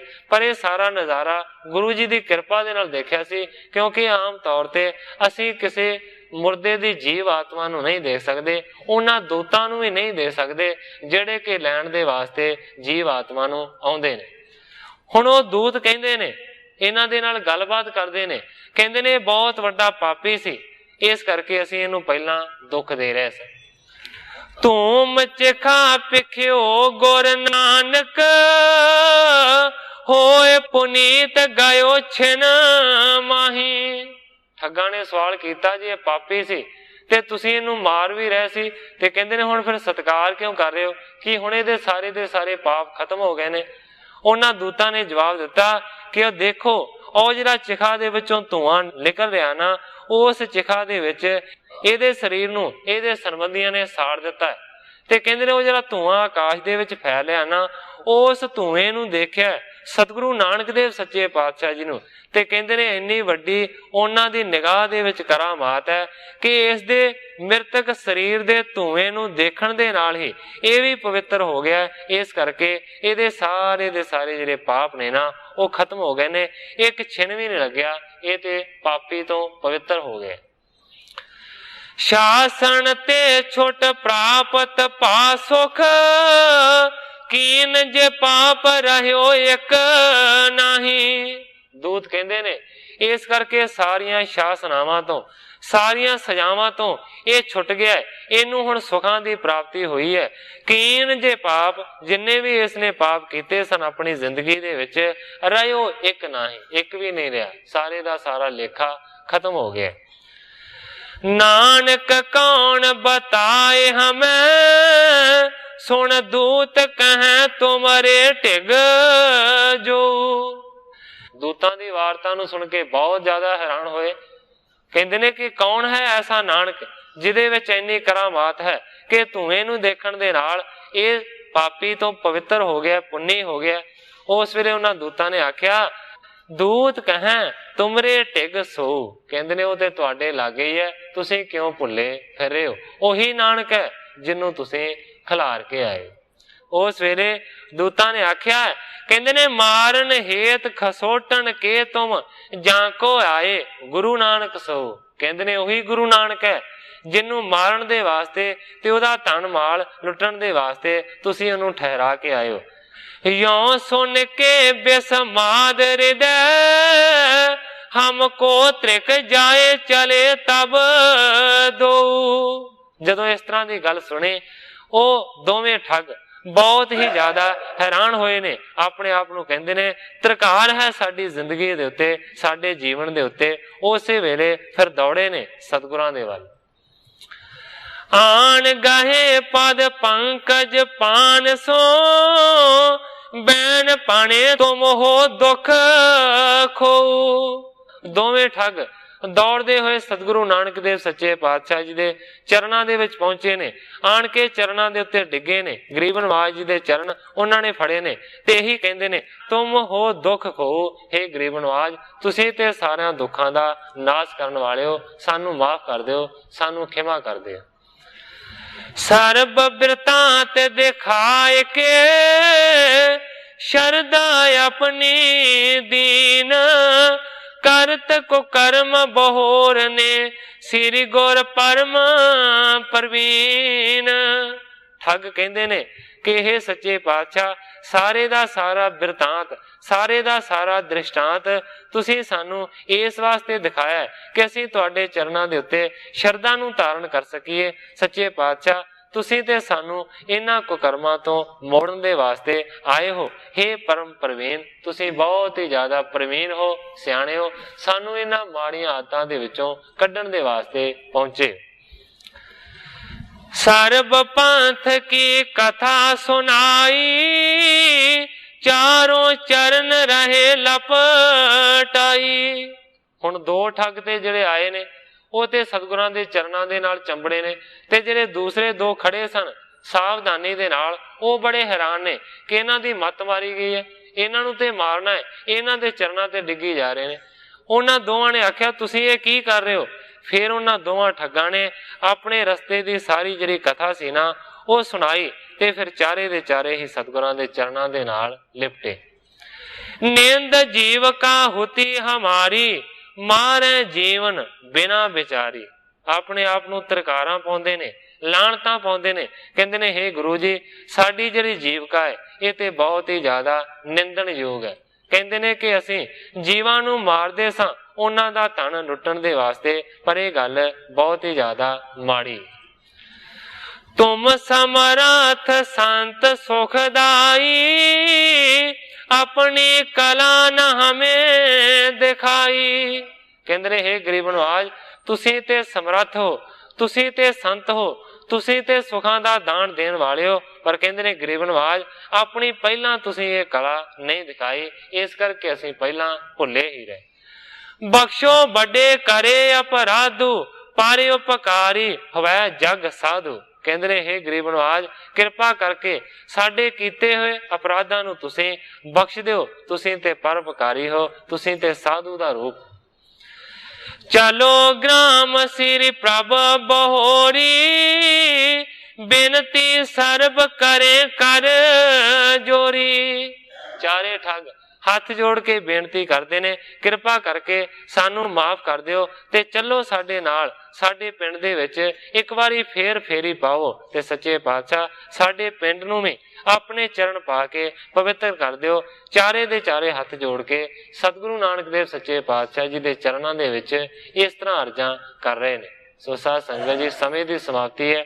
ਕਿਸ ਤਰੀਕੇ ਦੇ ਨਾਲ ਸਤਿਗੁਰੂ ਨਾਨਕ ਦੇਵ ਸੱਚੇ ਪਾਤਸ਼ਾਹ ਜੀ ਉਹਨਾਂ ਦੇ ਪਿੰਡ ਦੇ ਵਿੱਚ ਵਾਪਸ ਜਾਣਗੇ, ਕਿਸ ਤਰੀਕੇ ਦੇ ਨਾਲ ਸਤਿਗੁਰੂ ਨਾਨਕ ਦੇਵ ਸੱਚੇ ਪਾਤਸ਼ਾਹ ਜੀ ਆਪਣਾ ਪਵਿੱਤਰ ਉਪਦੇਸ਼ ਉਹਨਾਂ ਨੂੰ ਬਖਸ਼ਿਸ਼ ਕਰਨਗੇ, ਜਿਸ ਤਰੀਕੇ ਦੇ ਨਾਲ ਗ੍ਰੰਥਾਕਾਰ ਜੀ ਅੱਗੇ ਇਸ ਕਥਾ ਨੂੰ ਬਿਆਨ ਕਰਨਗੇ, ਮੈਂ ਉਸੇ ਤਰ੍ਹਾਂ ਸਾਧ ਸੰਗਤ ਦੇ ਸਨਮੁਖ ਅਰਜ਼ ਕਰਾਂਗਾ। ਅੱਗੇ ਜੋ ਸਤਿਗੁਰੂ ਸੱਚੇ ਪਾਤਸ਼ਾਹ ਜੀ ਦੀ ਰਜ਼ਾ ਹੋਵੇਗੀ ਉਸੇ ਤਰ੍ਹਾਂ ਵਰਤੇਗੀ। ਅੱਜ ਇੰਨੀਆਂ ਹੀ ਅਰਜ਼ਾਂ ਕਰਦਾ ਹੋਇਆ ਮੈਂ ਇੱਥੇ ਹੀ ਕਥਾ ਨੂੰ ਵਿਸਰਾਮ ਦੇ ਕੇ ਸਾਰੀ ਸਾਧ ਸੰਗਤ ਤੋਂ ਖਿਮਾ ਦਾ ਜਾਚਕਾਂ। हे अच्युत हे पार ब्रह्म अविनाशी अगनास, हे पूरन हे सर्ब मैं दुख पंजन गुणतास, हे संगी हे निरंकार, हे निर्गुण सब टेक, हे गोबिंद हे गुण निदान, जाके सदा विवेक, हे अपरंपर हर हरे है पी होवनहार, हे संता कै सदा संग ने धारा आधार, हे ठाकुर हो दास रो मैं निर्गुण गुण नहीं कोय, नानक दीजै नाम दान राखो ही है परोय, याही कुल ते प्रगट होय ताही कुल को नाम, पुन द्वादश गुरिंद को मेरी है प्रणाम।